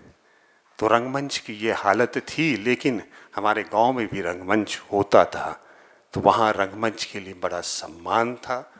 हमने ये देखा तो हम भी वहाँ शामिल हुए। उसके बाद शहर आए तो शहर के रंगमंच में शामिल हुए। तो जो सबसे पहला सवाल पूछा गया, तुम्हारा नाम क्या है? बंगालियों की संगत में रहता था, मैंने कहा सुमन कुमार। बोले फिर से बोलो। ये विनीत कुमार एनएसडी के पास आउट हैं, वही सामने बैठे थे। तो उन्होंने कहा तो मैं जरा डर गया, बोला सुमन कुमार। बोला हाँ ठीक कहा तुमने। तो मैंने पाया कि रंगमंच आपको ठीक करने का माध्यम है, आपकी भाषा को, आपकी बोली के, आपको चरित्र को, आपके चाल चलन को, आपके विचार को ठीक करने की जगह है। ऐसी प्रयोगशाला है जहाँ आपका साहित्य ठीक होता है, आपका शरीर ही नहीं, आप क्या बोलेंगे, क्या सोचेंगे, क्या सपने बुनेंगे, ये सब कुछ ठीक होता है। ऐसा विलक्षण माध्यम है जो कहता है कि तुमने अभ्यास कर लिया, फिर से आओ, दोबारा आओ, फिर से जांचो, अभी सत्य मिला नहीं है। सत्य क्या है? सत्य किसके पास है? सत्य एक अद्भुत सी कल्पना है जो बहुत खतरनाक होती है, जिसकी खोज, जिसको पा जाना और भी खतरनाक होता है। लेकिन हाथ जो लगता है वो हमेशा हमें लगता है कि अर्ध सत्य हुआ। इडिपस जैसा आदमी जिसे लगता है कि उसने सत्य पा लिया और घमंड में एक सवाल का जवाब देकर के राजा बन जाता है, उसे जब अपनी हकीकत का पता चलता है तो अपनी आंखें फोड़ लेता है कि इस दुनिया को जो देख रहा हूं वो सब का सब झूठ है। अपनी अंधी आंखों से अब मैं जो दुनिया महसूस कर रहा हूं वो तो दूसरा है। और उसके सवाल का जवाब अभी तक नहीं मिला। हम शुद्धता की तलाश में पता नहीं कितनी लड़ाइयां लड़ जाते हैं, कितने महायुद्ध लड़ जाते हैं, और हर वक्त हम युद्ध की स्थिति में खड़ा हो जाते हैं, खड़े कर दिए जाते हैं। ये अभी भी चल रहा है। रंगमंच दरअसल इस नाट्य को पकड़ता है, इस नकली कथा और कथा नायकों को उनका नकाब उतारता है। इसलिए रंगमंच एक मुश्किल काम में लगा होता है, और इसीलिए इसके नायक बड़े लोकप्रिय होते हैं। ये ठीक है कि आज मुंबई, हॉलीवुड, बॉलीवुड ये नायकों की श्रेणी पैदा करते हैं, नायकों का एक छद्म रूप पैदा करते हैं। आप भगत सिंह को देखें, वो असल नायक थे, उसकी कथा देखें। 23 साल की उम्र का एक युवा नायक आज भी हमें कटघरे में खड़ा कर देता है, हमारे अस्तित्व को, हमारे विचार को, हमारी स्थिति को चुनौती देता है। वो अपने अस्तित्व पर विचार करना सिखाता है, अपने अस्तित्व पर भरोसा करना सिखाता है। ऐसे नायक क्या हम उसके पीछे ना चले?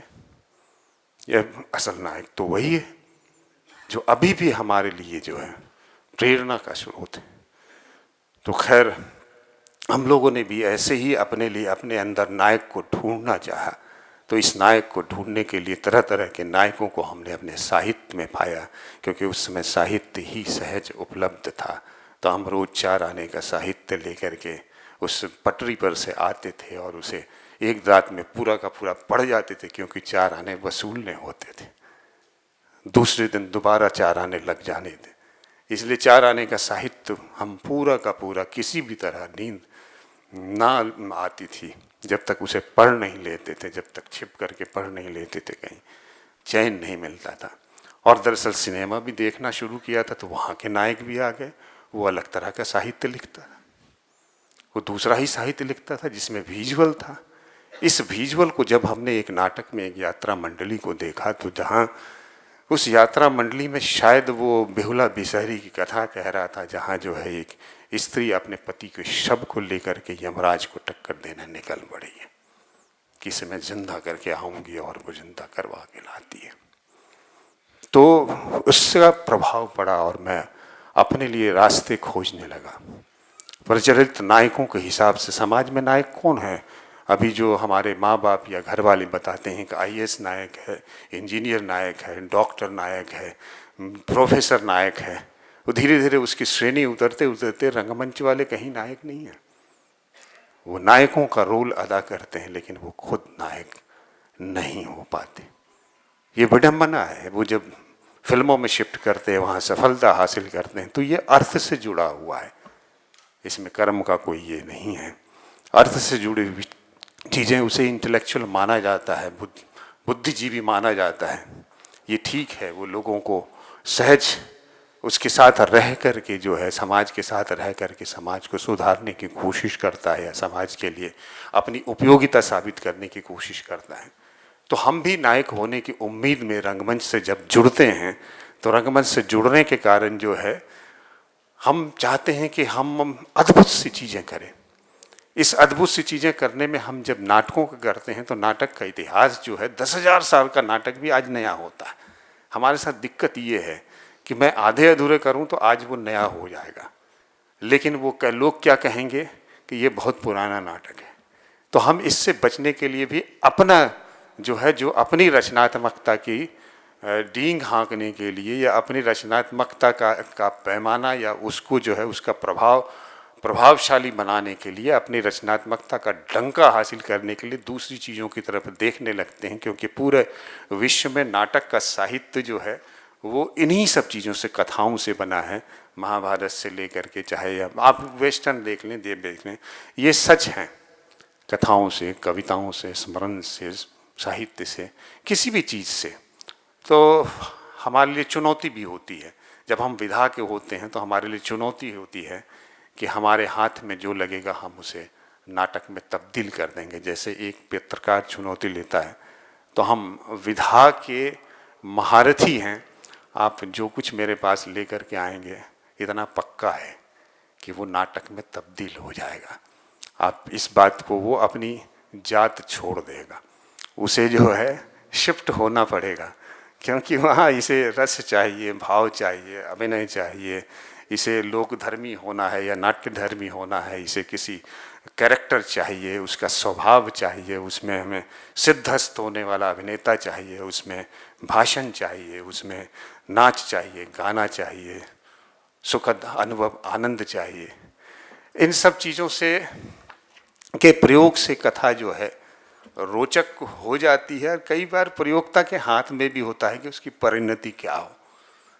शेक्सपियर अपनी जगह रहेगा, करने वाला जो है उसे डेक्सपियर भी बना सकता है, फेक्सपियर भी बना सकता है, टैक्स पियर भी बना सकता है और भी कई तरह के पियर भी बना सकता है।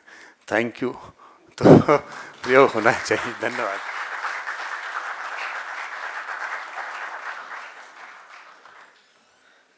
धन्यवाद सुमन भाई, आपने सब कुछ बता दिया इस रचना प्रक्रिया के बारे में, दूसरी विधाओं के, और हमें ये जानकारी देते हुए खुशी हो रही कि हम लोग कहानी और उपन्यास के रंगमंच पर ही अपने आप को केंद्रित कर रहे हैं। इस वर्ष हम 3 प्रस्तुतियां करेंगे, एनी फ्रैंक की डायरी, और सुमन भाई का एक नाट्य रूपांतरण है 10 दिन का अनशन, और नरेंद्र कोहली का एक उपन्यास है अभ्युदय, उसका एक अंश करेंगे। अगले वक्ता के तौर पर हम शिवकेश मिश्रा जी को बुलाना चाहेंगे। शिवकेश जी का एक अनुभव, मेरा वैसे इतना परिचय नहीं है शिवकेश जी से, लेकिन एक परिचय है। भारत रंग महोत्सव का एक प्रस्तुति थी रक्त अभिषेक, उसकी मैं लाइट डिज़ाइन कर रहा था और दया प्रकाश सिन्हा उसके निर्देशक थे। कि हर प्रस्तुति के दौरान कुछ ना कुछ चीज़ें ऐसी छूट जाती हैं जो दर्शकों के पकड़ में नहीं आती हैं, और हमें उस प्रस्तुति के बारे में मालूम था कि हम इसमें क्या कमी है।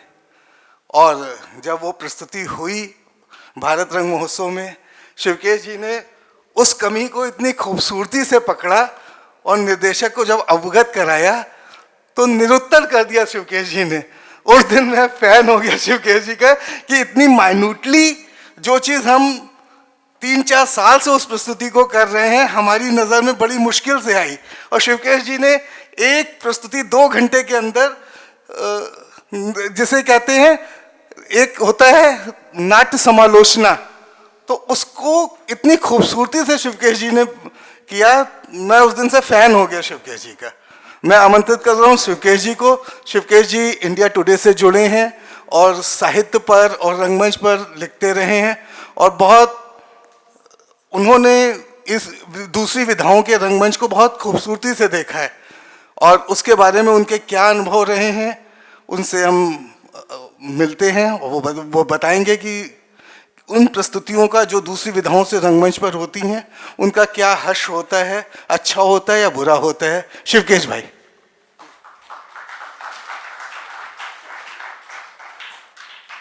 हाँ, धन्यवाद दीक्षित जी।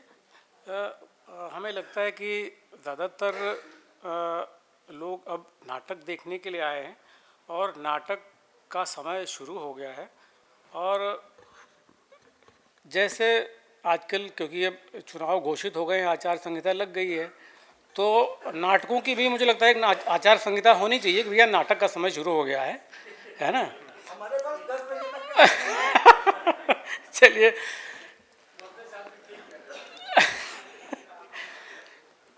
तो दोस्तों, मेरा जो अनुभव रहा है मैं उसको शेयर करना चाहूँगा। एक तो इस आयोजन में मुझे इसके 2 छोर नज़र आते हैं साफ साफ। जैसे एक छोर इसका सुरेंद्र शर्मा जी से जुड़ता है और दूसरा जो है वो दीक्षित जी से जुड़ता है, क्योंकि हम साहित्य की दूसरी विधाओं की बात कर रहे हैं जो नाटक में आए, जो प्रॉपर नाटक नहीं लिखे गए थे, और वो कौन लोग थे जो इन चीज़ों को मंच पर ले कर के आए। तो इसमें मैं क्योंकि 30 साल करीब मुझे देखते हुए हो गए दिल्ली में, और बाहर भी जाना होता है, जिस पैमाने पर सुरेंद्र जी ने किया है उपन्यासों को, मुझे नहीं लगता है दूसरा नाम मुझे और कोई ऐसा सूझता नहीं है। और दूसरी तरफ एक दूसरा छोर जो है वो दीक्षित जी से जोड़ता है, जिन्होंने काशीनाथ जी की और दूसरी कृतियों को जो है उसका मंचन शुरू किया। तो ये मुझे इसके 2 छोर सीधे नज़र आते हैं। बीच में हम 3 लोग जो है उसमें फिट किए गए हैं एक तरह से। तो मैं अपना अगर अनुभव कहूँ तो सबसे पहले मेरा जो एक्सपोज़र था नाटक देखने का वो ऐसी ही एक कृति का था 1998 में, और वो नाटक था लड़ी नज़रिया, जो साहित्य कला परिषद के रंगमंडल ने किया था। और उसके डायरेक्टर थे चित्तरंजन त्रिपाठी, जो आज की तारीख में एनएसडी के डायरेक्टर हैं। और ये मुझे बाद में पता चला, मैं वामन जी के साथ 2002-03 में एनएसडी में कुछ वो रिकॉर्डिंग्स देख रहा था, तो उसमें ये पता चला कि ये नाटक जो है उन्होंने 96 के बैच के साथ तमाशा शैली में वहाँ किया था। और वो जो बैच था, मुझे लगता है सुमन जी उसमें शामिल थे। मैं भी करता था। वो तो ये परसाई जी की रचना थी 10 दिन का अनशन, जो अभी बताया गया कि सुमन जी फिर से करने वाले हैं। अभिराम भड़कमकर ने जो है उसका नाट्य रूपांतर किया था। बाद के दिनों में, अब मैं क्योंकि ज़्यादा समय न लेकर के जो मैंने लिखा है उसको थोड़ा पढ़ देता हूँ। बाद के दिनों में दिल्ली में कुछ और प्लेस जो कि फिक्शन या दूसरी तरह के टेक्स्ट से तैयार किए गए थे, उसमें से एक था किचन कथा, जो नीलम मानसिंह ने किया था। और इसको देखने का अनुभव ऐसा था कि इसको करते हुए जो टेक्स्ट होता था, सुरजीत पातर जी ने उसको ड्रामेटाइज किया था, वो किसी दूसरी विदेशी 2 कहानियों से लेकर किया गया था। तो उस पूरे नाटक के दौरान स्टेज पर जो है वो आटा माड़ा जाता था, वो सब्जियां काटी जाती थीं और उस पर पकता भी रहता था। और अंत में जो है 1.5-2 घंटे की प्रस्तुति के बाद वहाँ जो दर्शक होते थे उनको पकौड़े और जलेबी वगैरह सब परोसा जाता था। तो वो एक बहुत ही अलग तरह का अनुभव, मतलब जो नाटक लिखा नहीं गया, टेक्स्ट से तैयार किया गया, मैं उनकी बात कर रहा हूँ जो मुझे अभी ध्यान में आ रहे हैं। दूसरी तरफ जो एक इम्पॉर्टेंट नाटक देखा मैंने, वो था एनएसडी रिपर्टरी का था अनाम दास का पोथा, जो हजारी प्रसाद द्विवेदी जी के उपन्यास पर था। और इसमें मज़े की बात ये थी कि ये टेक्स्ट जो है वो न तो पूरी तरह से माइथोलॉजिकल था और न ही कंटेम्प्ररी था। तो उसमें जो चैलेंज देखने में मज़ा आ रहा था कि उसमें एक्टर्स के लिए भी, म्यूज़िक के लिए भी और दूसरी चीज़ों के लिए भी कोई रेफरेंस नहीं है। तो अभिनेता उसमें कैसे उसको कैसे एक्ट कैसे करे, वो संस्कृत के उसमें करे कि कैसे करे। तो वो जो प्रयोग था वो दिलचस्प था देखने के लिए। उसमें म्यूज़िक, अभी जो हमारे साथ अजय जी थे स्टेज पर, अभी जो परफॉर्म करने वाले हैं, उसमें उन्होंने म्यूज़िक तैयार किया था। और उस प्रस्तुति ने जो है वो एक तरह से एक अच्छा गहरा असर डाला। और उसके बाद लेकिन जिन 2 प्रस्तुतियों ने, जो कि नाटक नहीं थे लेकिन उनसे नाटक तैयार किया गया था, 2 प्रस्तुतियों ने बहुत ज़्यादा प्रभावित किया। एक तो था रंजीत कपूर जी का चेखव के रंग, जिसमें वो चेखव की कहानियों को जो है वो 6 कहानियों को लेकर के उन्होंने किया था। लेकिन जो दूसरा बहुत ही महत्वपूर्ण नाटक जो कि जिसके निर्देशक बैठे हुए हैं यहाँ सुरेंद्र जी, तो ये जो मतलब रंगभूमि, अब मैं कहता ही रहा हूँ कि मैं एग्रीकल्चर पढ़ के आया था और कल्चर वालों ने मुझे अपने उसमें खींच लिया। तो और इस नाटक ने जो है मुझे जिस तरह से चीज़ें दी हैं, जो शब्द बरतने का, लिखने का जो वोकेबलरी दी है, इसलिए मैं, मतलब प्रोफेशन मेरा जाहिर है कि जर्नलिज्म है, पैशन के लिए मैं थिएटर में आता हूँ। इसमें लगातार चीज़ों को देखना, उससे मुझे लिखने में भी बहुत मदद मिली है। तो ये जो और इसकी वजह एक ये भी रही है कि साहित्य में न होने की वजह से पढ़ना उतना नहीं हुआ जितना कि नाटक देखते हुए मैंने उसको पढ़ा है। तो ये जब मैंने रंगभूमि देखा था तो मैंने रंगभूमि पढ़ा नहीं था, लेकिन बस प्रेमचंद की कुछ कहानियाँ पढ़ी थी, खासकर मंत्र, तो उसने बहुत वो किया था। तो रंगभूमि को देखने के बाद जब मैं घर पहुंचता था तो दूसरे दिन फिर दफ्तर जाता, हफ्ते भर, महीनों तक सूरदास जो है ना वो लगातार पीछा करता रहता था। ऐसा लगता था कि जैसे सूरदास तो अब पीछे छूट गया, उसने मुझे ही सूरदास बना दिया है। वो उसका जो सत्याग्रही अप्रोच था, वो मुझे लगता था कि वो मैं ही हो गया हूँ। और मुझे लगता है कि यही जो है वो थिएटर की सबसे बड़ी ताकत होती है। और आप तो जानते ही हैं कि आमतौर पर जो दर्शक होता है ना, वो बहुत घुटा हुआ होता है, बहुत ही चंट होता है। वो जो प्रभावित हो रहा होता है उसके भीतर, मान लो अगर प्रभावित हो भी रहा हो तो वो दिखने नहीं देना चाहता है कि मैं प्रभावित हो रहा हूँ। और ख़ासकर दिल्ली का दर्शक तो और भी। तो लेकिन ये मैंने पाया कि सूरदास ने जो है वो जैसे मेरे भीतर एक जैसे एक बड़ी कोई चट्टान थी जो तोड़ दी है। और ये मैंने बाकी और भी दर्शकों के साथ जो मैंने अनुभव उनके सुने, उससे मैंने जाना। मैं एक्चुअली, क्योंकि जर्नलिस्ट के नाते सवाल करना एक वो बनता है, जिज्ञासा बनती है, तो सुरेंद्र जी से मैं ये कुछ चीज़ें, कुछ सवाल पूछना चाह रहा था कि जैसे उन्होंने कुछ चीज़ें नरेट की और जैसे वो कह रहे थे कि उनको रोमांच हो रहा है, उनके रोंगटे खड़े हो रहे हैं, तो उसको देखते वक्त जब अब जैसे मैं भी रिकॉल कर रहा हूँ कि जब पंत जी जो है वो आते थे स्टेज पर और जो ऐसा कोई सीन होता था तो वो मुझे भी उसी तरह से, अब मैं अभी सोच रहा हूँ तो मैं भी उतना ही रोमांचित हो रहा हूँ। तो एक तो ये अनुभव, अब यहीं से जो है ये जो नाटक देखने की प्रक्रिया थी, इसी में जो है फिर अभी जो रस की बात आई थी, सुरेंद्र जी ने भी उसका जिक्र किया, तो रस सिद्धांत जो है इसमें मुझे धीरे धीरे समझ में आने लगा कि एशियन एस्थेटिक्स में जो है जो कहा जाता है कि जब तक नाट्य प्रस्तुति के दौरान कोई रस निष्पत्ति न होती हो तो उसका कोई अर्थ नहीं होता है। और ख़ासकर इधर के 40-50 सालों के इधर उसमें अगर हम वेस्टर्न प्लेस को भी देखें तो उसमें भी वो जो मिसिंग होता है वो रस उसमें ज़्यादा नहीं होता है।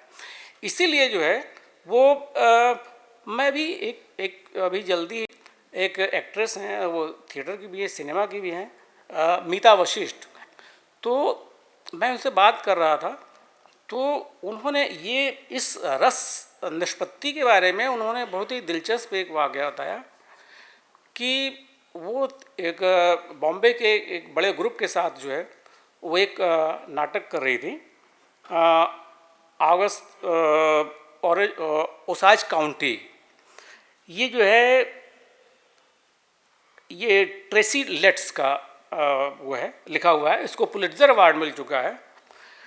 तो वो उन्होंने बताया कि जब ये नाटक करती थी और वो सोल्ड आउट होता था, लेकिन बोलेंगे एक बार जब मैं नाटक कर चुकी, मैं डिनर के लिए गई थी तो वहाँ कुछ ऑडियंस भी आ गई, तो उन दर्शकों में से कुछ लोगों ने कहा कि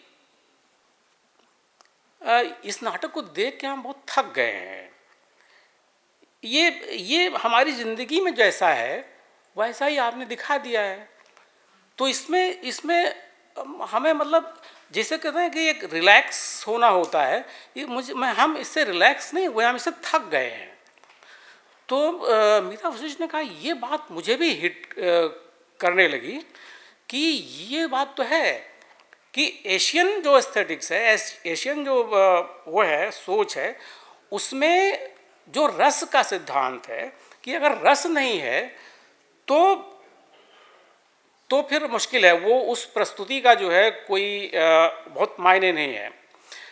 अब इसमें क्या है कि इसमें वेस्ट में तो क्या है कि एक बार जो मर गया तो वो मर गया, लेकिन अभी हिंदुस्तान में यहाँ की फ़िलासफ़ी में तो वो पुनर्जन्म होता है और मरने का भी एक शोक गीत होता है, उसमें भी म्यूज़िक होता है, उसमें बहुत सारी चीज़ें होती हैं।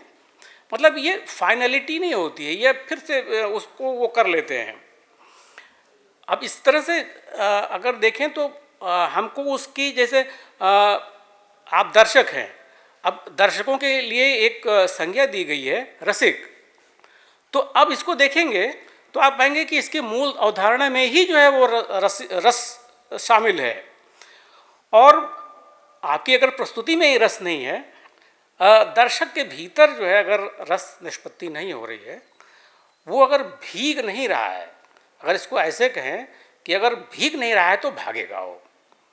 अगर दर्शक जो है उसको मज़ा नहीं आ रहा है, उसके भीतर कुछ हो नहीं रहा है, तो वो नहीं टिकेगा। अभी अजय जी नाटक करने वाले हैं और कल भी आप देखेंगे, अगर नाटक आपको कहीं भीतर हिट नहीं कर रहा है तो आप होल्ड नहीं कर सकते उसको। पर सवाल ये उठता है कि रंगभूमि हो या दीक्षित जी का जैसे उपसंहार, तो ये मुझे ये बात बहुत परेशान कर दे रही है कि यार ऐसे प्लेज हैं जो मुझे लगता है कि यूनिवर्सिटीज़ में, कॉलेजेस में जिस तरह की पढ़ाई कराई जाती है और जिस तरह के संस्कार की हम वहाँ उम्मीद करते हैं कि हम यहाँ स्टूडेंट्स को जो दे रहे हैं, अगर इस तरह के नाटक उनको वो दे रहे हैं तो यार ये नाटक आखिर वहाँ फ्रीक्वेंसी के साथ क्यों नहीं करवाए जाते हैं।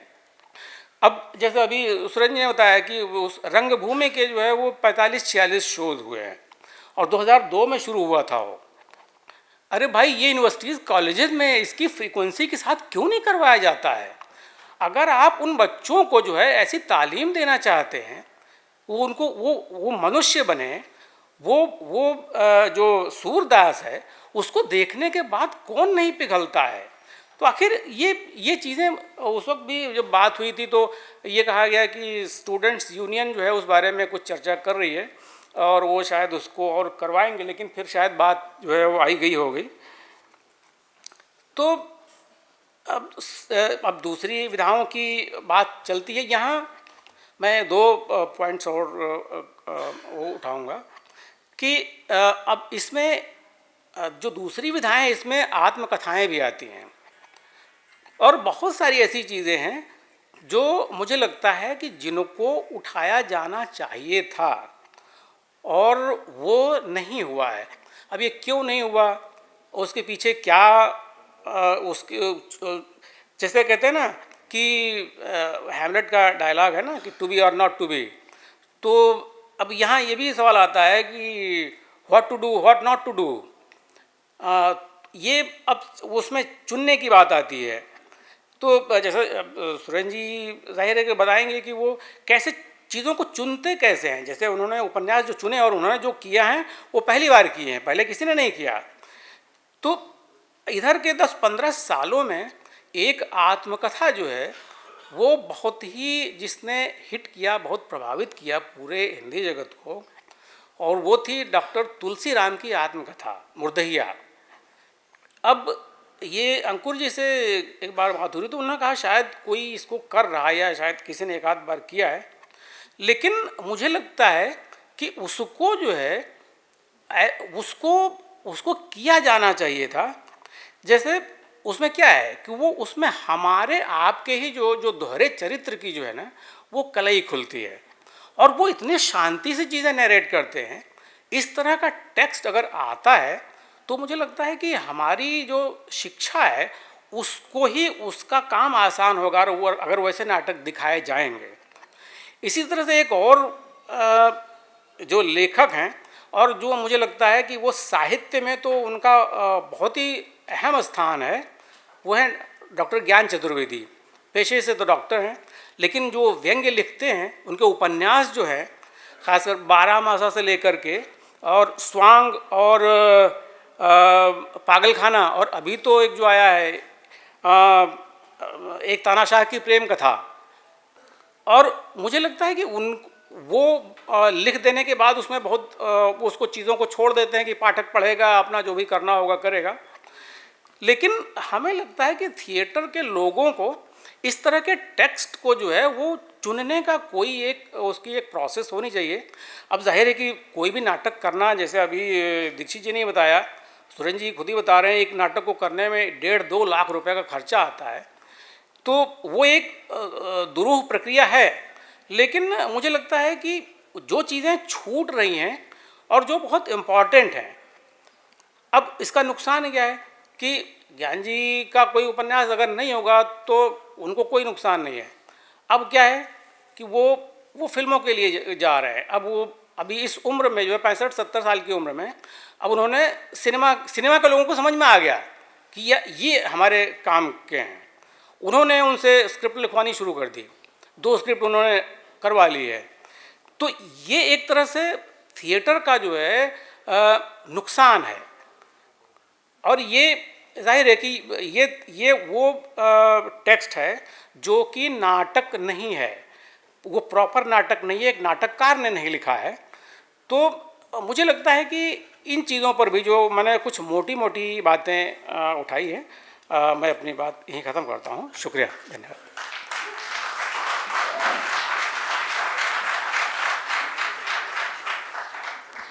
धन्यवाद शिवकेश भाई।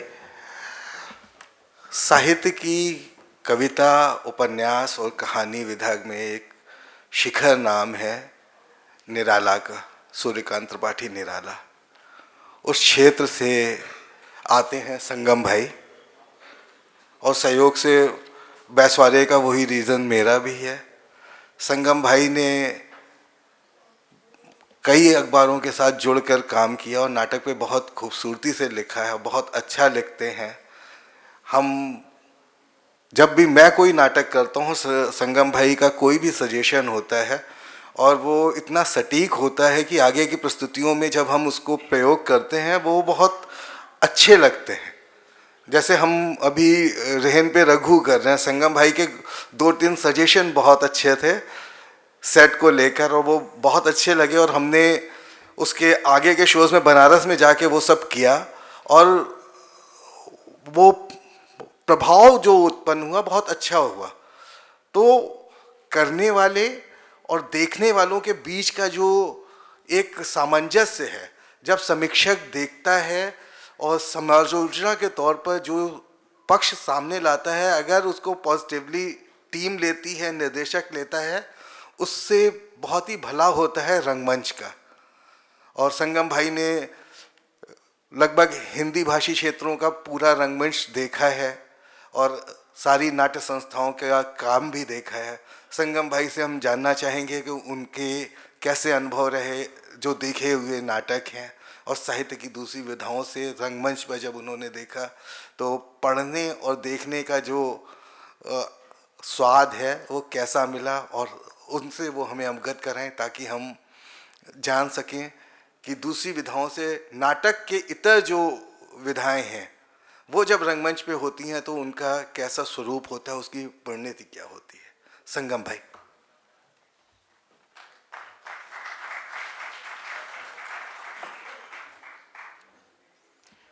इस तरह की गोष्ठियों में जो एक चीज़ हमेशा होती है कि विषय इतने छोरों पे इधर उधर भागता जाता है कि अष्टावक्र हो जाता है, और जो स्पेसिफिक आप सोच के आए होते हैं वो कंफ्यूज हो जाते हैं कि अब बोलना क्या है।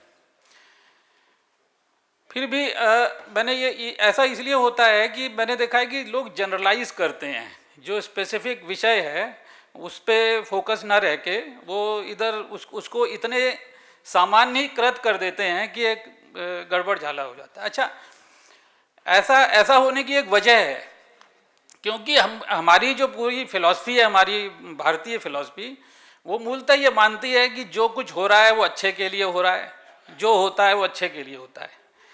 अच्छा, इसी से वो एस्थेटिक्स पैदा होता है जिसे हम जो हमारे जो ट्रेडिशनल जो इंडियन एस्थेटिक्स है, जो भरत मुनि के नाट्यशास्त्र से पैदा हुआ है, तो और जो इधर मॉडर्निज्म के साथ उसका हुआ, तो एक रियलिज्म जो यहाँ रियलिज्म बना है जो पिछले 100-200 सालों में, वो मूलतः वर्णनात्मक स्वभाव का है।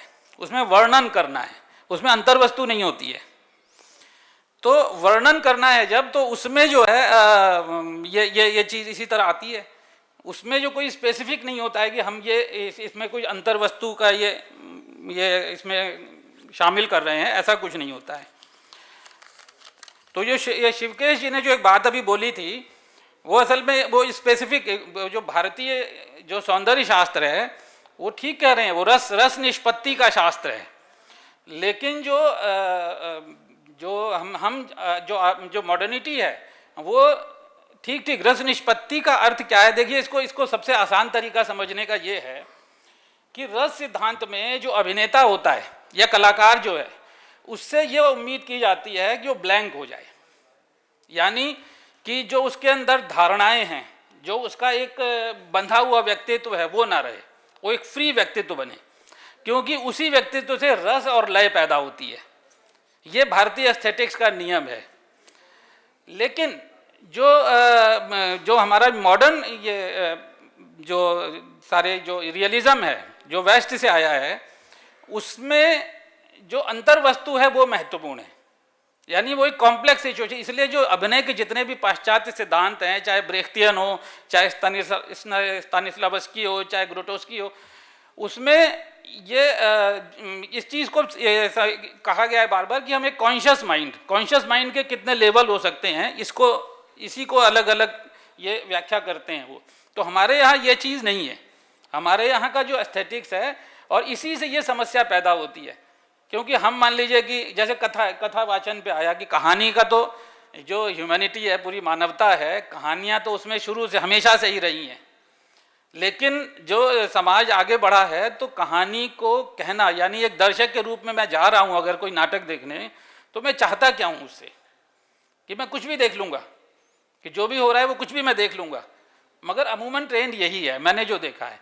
इसी वजह से जो हमारे यहाँ का जो कलाकार है, यानी निर्देशक भी है, और हो सकता है उसने बहुत अच्छा नाटक निर्देशित किया हो, पर उससे अगर आप पूछें कि उसने ये कैसे किया, तो एग्जैक्टली बता नहीं पाएगा। वो ये बता नहीं पाएगा कि मैं ये क्या चाहता था, मैंने क्यों किया। वो हो गया, इंस्टिंक्चुअली हो गया।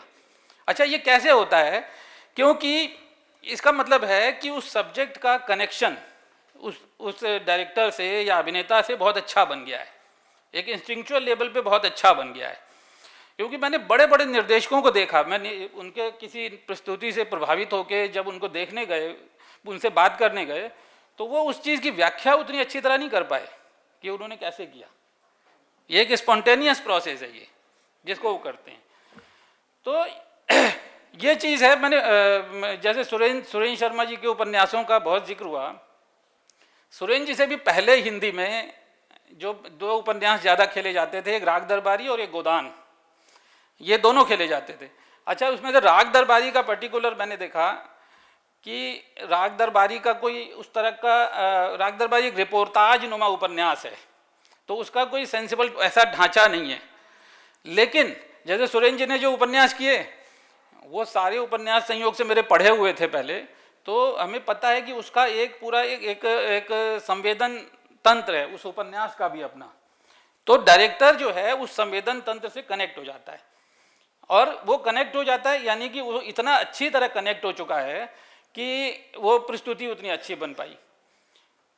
तो कई बार लिखते वक्त, मान लीजिए मैं नाटक पे लिख रहा हूँ समीक्षा, तो ये आसान नहीं होता है कि ये मैं अपने से ये स्पष्ट कर पाऊँ कि किस वजह से ये नाटक इतना अच्छा बना है। ये होती है समस्या। क्योंकि जो एक सामान्य उसका नियम है बताना कि ये स्टेज क्राफ्ट बहुत अच्छा था, अभिनय अच्छा था, नहीं, वो होता है कई बार कि वो अभिनेता में वो कैरेक्टर इतनी अच्छी तरह उतर गया है कि इसलिए वो अच्छा बन जाता है। तो ये बुनियादी द्वंद्व जो है हमारे इसका, कि ये जो नैरेटिव है हमारे यहाँ का, ये मूलतः वर्णनात्मक है। जो भारतीय ये नैरेटिव है वो मूलतः वर्णनात्मक है, उसको कहीं चाहिए नहीं। हमारे एक पत्रकार थे, अब नहीं है, वो ये कहते थे कि भारतीय जो हमारी ये टेंडेंसी है, इसको कहीं पहुंचना नहीं है। ये जो वॉशिंग मशीन होती है उसके एजिटेटर की तरह है, दाएं से बाएं, बाएं से दाएं, इस तरह से घूमते रहना है उसको। ये उसका एस्थेटिक। तो ये जो हम मतलब ये एक रिव्यू करना चाहिए हमें अपने आइडियाज़ को भी, कि हम किसी नाटक से चाहते क्या हैं। अच्छा, उसमें ये स्पेसिफिक सब्जेक्ट की नाटक के अलावा जो अन्य विधाओं का जो रंगमंच होना है, ये असल में उतनी बड़ी बात नहीं है। ये उतनी बड़ी बात नहीं है, क्योंकि ये जो ये शिवके जी आपने एक बात बोली ना कि वो जो कह रहे थे कि ये तो उसी को वर्णन किया है। मतलब ये इंडियन यथार्थ है, भारतीय यथार्थवाद जो है वो मूलतः ये वर्णन करता है, यानी कोई रियलिटी जो समाज में घटित हो रही है उसको दिखाता है। इसकी तुलना में जो वेस्टर्न आप अगर नॉवेल्स पढ़ें या वहाँ के नाटक देखें, तो वो उसकी लगता है कि अंतर्वस्तु सामने लाता है, वो उस सिचुएशन की अंतर्वस्तु क्या है इसे दिखाता है। ये एक बुनियादी फ़र्क है, और इससे हमारा पूरा जो ये मतलब हालांकि यहाँ पे हम पर्टिकुलर विषय पे बात कर रहे हैं, पर ये कहीं भी किसी भी रूप में देखा जा सकता है, किसी भी रूप में। यानी कि हमारे यहाँ का जो पूरा एनाटॉमी है वो एकदम अलग किस्म की है। और इसीलिए क्योंकि एक वक्त तक जब हमारे यहाँ वेस्टर्न प्रभाव नहीं थे और हम ज़्यादा ऐसे लोग थे जो अपने किस्म के थे, तब एक दूसरी स्थिति थी। तो ये अगर कॉन्सेप्ट, ये विचार अगर एक डायरेक्टर के मन में रहता है, ये उसको समझ पाता है, तो ये ज़्यादा अच्छी बात है। जैसे कि अच्छा, अब इस पर हम बात करें कि जो एक अच्छा उपन्यास है, ये तो एक बात हो गई। अब हम विषय पे थोड़ी बात करें तो एक उपन्यास जो है उसके अच्छे मंचन के लिए कुछ जो ज़रूरी तत्व हैं वो क्या होने चाहिए।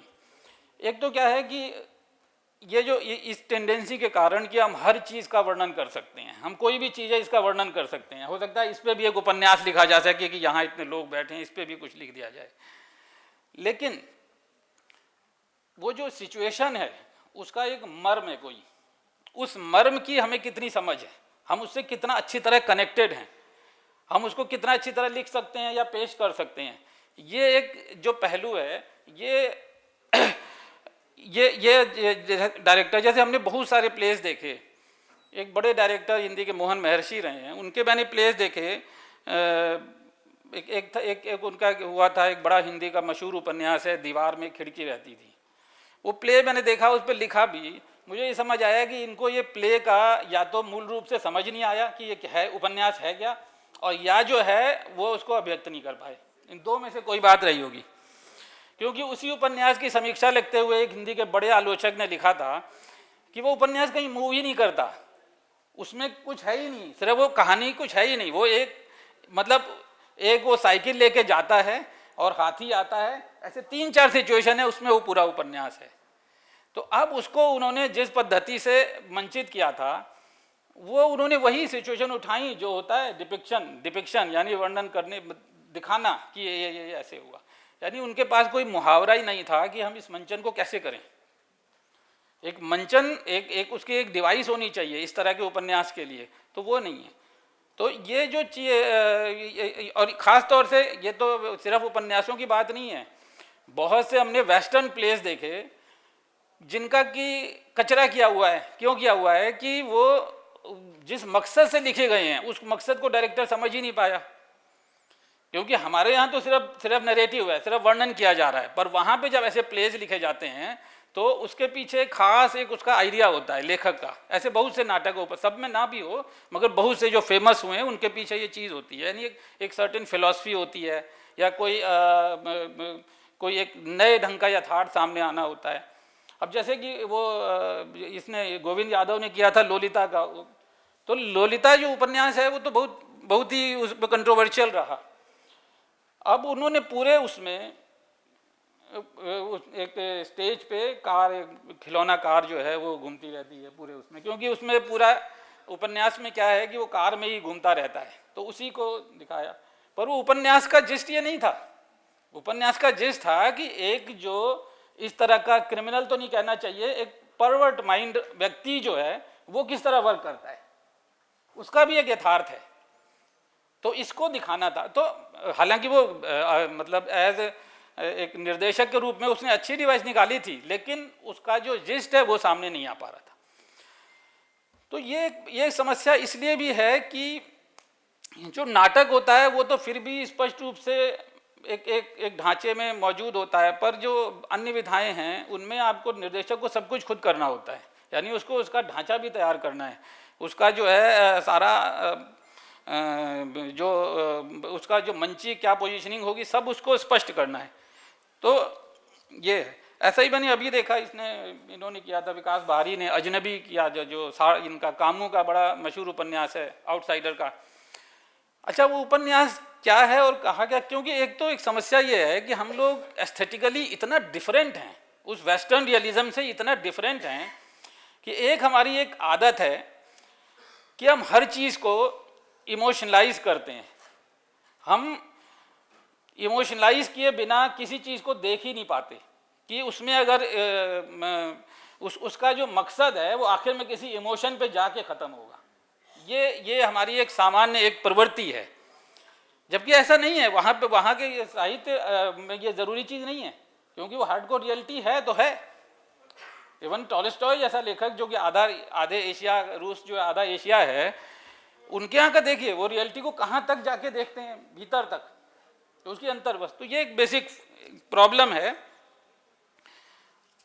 तो इसी में क्या होता है कि हर चीज़, अब जैसे हमारे अंकुर जी हैं, अंकुर जी कहानी का रंगमंच करते हैं जो बड़ा मशहूर हो गया है, उन्होंने उसको इतना सिंप्लीफाई कर दिया।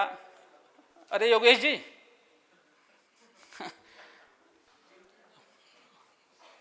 तो इतना सिंप्लीफाई कर दिया है कि अब उसमें कुछ है ही नहीं। जैसे अभी अजय जी कह रहे थे ना कि सब कुछ कथा गायन है, कब से लेकर कहाँ तक उन्होंने उसका पूरा ब्रीफ को बता दिया। उसी तरह से अंकुर जी जो हैं वो कुछ भी वंचित कर सकते हैं, कोई भी खड़ा होकर कुछ बोलने लगे, और कहानी में कोई भी उनको अभिनेता की भी ज़रूरत नहीं है, यानी कि कोई भी कभी भी कहानी में पात्र बन जाता है, कभी भी आके कहानी से बाहर होके बोलने लगता है। तो ये सारी चीज़ें जो है ये मतलब ओवरऑल जो इसको हम ये कह सकते हैं कि ये एक ऐसी चीज़ है जो कि एक हमारे स्वभाव में एक है, मतलब कि जिसमें हर चीज़ एंजॉय करनी है।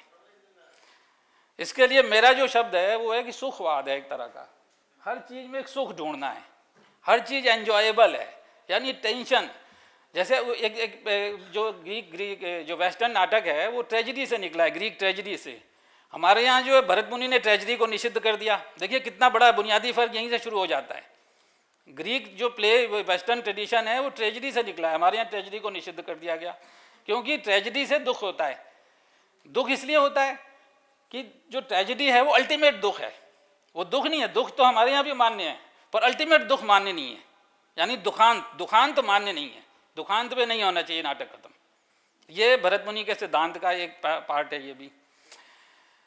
तो ये जो अगर इन सारी चीज़ों को, मुझे तो ऐसा लगता है कि जब मैं देखता हूँ पिछले हमारी हिस्ट्री और भी मतलब अदर देन आर्ट भी जब देखता हूँ, तो मुझे ये लगता है कि हमारा पूरा समाज, इसकी पूरी कलाएं ये कहीं अधर में लटकी हुई हैं।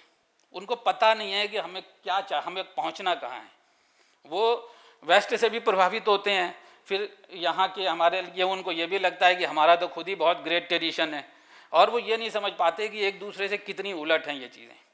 एक भारतीय एस्थेटिक्स के बारे में, मतलब वेस्टर्न और इंडियन एस्थेटिक्स के बारे में मैंने कहीं एक चीज़ पढ़ी थी कि ये एक सिक्के के दो ऐसे पहलू हैं, हेड एंड टेल हैं, कि दोनों एक दूसरे को कभी देख नहीं सकते, एक दूसरे से इतने जुदा हैं। तो ये इसका एक बेसिक एलिमेंट है कि हमारे यहाँ जो कन्फ्लिक्ट है उसका कोई स्पेस नहीं है। हम कन्फ्लिक्ट को नहीं मानने वाली, द्वंद्व को नहीं मानने वाली सभ्यता है। द्वंद्व को क्यों नहीं मानते हैं? जो मेरी स्टडी जो कहती है, मेरा अपना ही है, मैंने कहीं से ये उद्धृत नहीं कर रहा हूँ, कि ये जो हमारे यहाँ पहले अद्वैत की परंपरा थी, अद्वैत की परंपरा मूलतः एक स्पिरिचुअल परंपरा है। मतलब जो कहती है कि द्वंद्व मतलब जो ब्रह्म और आत्म की जो फिलॉसफी है, उसमें ब्रह्म और आत्म में अलग कुछ नहीं है, दोनों एक ही हैं, यानी एक ही है, ईश्वर और हम एक ही हैं। मूलतः इसका ये है, स्पिरिचुअल कॉन्सेप्ट है। पर बाद में वो करीब 2000 साल के बाद वो परंपरा इतनी प्रभावी हो गई हमारे यहाँ कई कारणों से, तो वो क्या हुआ कि मटेरियल लाइफ में भी लागू हो गई। यानी जहाँ द्वंद्व स्पष्ट रूप से दिख रहा होता है उसको भी हम मानते नहीं हैं, हम उसको स्वीकार नहीं करते कि ये द्वंद्व है, उसको भी हम मानते नहीं है। या इसीलिए जो हिस्ट्री में कई लोगों ने जो ये सवाल पैदा होता है कि जो इंडियन हिस्ट्री में भी जो रियल जब इन्वेजन भी शुरू हुए तो यहाँ के लोगों को समझ नहीं आया कि ये क्या है एक्चुअली, क्योंकि चीज़ों को देखना उसको समझना ये दो अलग अलग बात हैं। क्योंकि हमारे भावबोध में ये चीज़ की कॉन्शियस माइंड का कॉन्सेप्ट नहीं है, कॉन्शियस माइंड का, क्योंकि इसीलिए एस्थेटिक्स में है कि आप जितना ब्लैंक होंगे उतने अच्छे अभिनेता होंगे, क्योंकि तभी बॉडी इतनी स्मूथ होगी, इतनी लचीली होगी कि वो लय और रस पैदा कर पाएगी। क्योंकि हमारे यहाँ का जो एस्थेटिक्स है वो बेसिकली इसको इस तरह समझिए कि जो एक शिशु होता है, जो नवजात शिशु, उसके में जो नैसर्गिकता होती है, निसर्ग, गांधी जी भी निसर्ग की बात करते थे, जिस पर अम्बेडकर ने क्वेश्चन खड़े किए कि नैसर्गिकता से कैसे आप सारी चीज़ें हासिल कर सकते हैं। नैसर्गिकता में एक नेचुरल सुंदरता यानी जो ब्यूटी होती है, जो सुबह में होती है या नवजात शिशु में होती है, तो वो नैसर्गिकता ही हमारे एस्थेटिक का कोर है, वो कोर है। लेकिन वो जब वो दूसरे सभ्यताओं के साथ कांटेक्ट में आया है तो उसमें प्रॉब्लम शुरू हुई उसके साथ, और उन प्रॉब्लम को सॉल्व करने का किसी ने कोई सोचा नहीं आज तक। तो ये जो कन्फ्लिक्ट है ये हमारी हर चीज़ में शामिल है। इसलिए मैं अपनी बात को यहाँ पे समाप्त करूँगा कि हम जब एक दर्शक के रूप में कुछ देखने जाते हैं तो हम चाहते क्या हैं उससे। तो मैंने ये देखा है कि आमतौर पे दर्शक कुछ नहीं चाहते, और जो कलाकार होते हैं वो भी नहीं जानते कि ये दर्शक क्या चाहता है और हम उस हिसाब से करें। वो सारा कुछ लगता है कि इंस्टिंक्चुअल चल रहा है, मतलब प्रवृत्तिगत है सारा कुछ। तो ये चीज़ है इसमें, ये मेरी बात से ये वाला जो विषय है कुछ और अष्टावक्र हो गया है, लेकिन मुझे लगा कि ये ज़रूरी है, क्योंकि अगर उतना रहता कंसोलिडेट तो शायद मैं भी उतना अच्छा उस पर बोलता, पर सभी लोगों ने अपने मन से बोला तो मैंने भी बोला। धन्यवाद।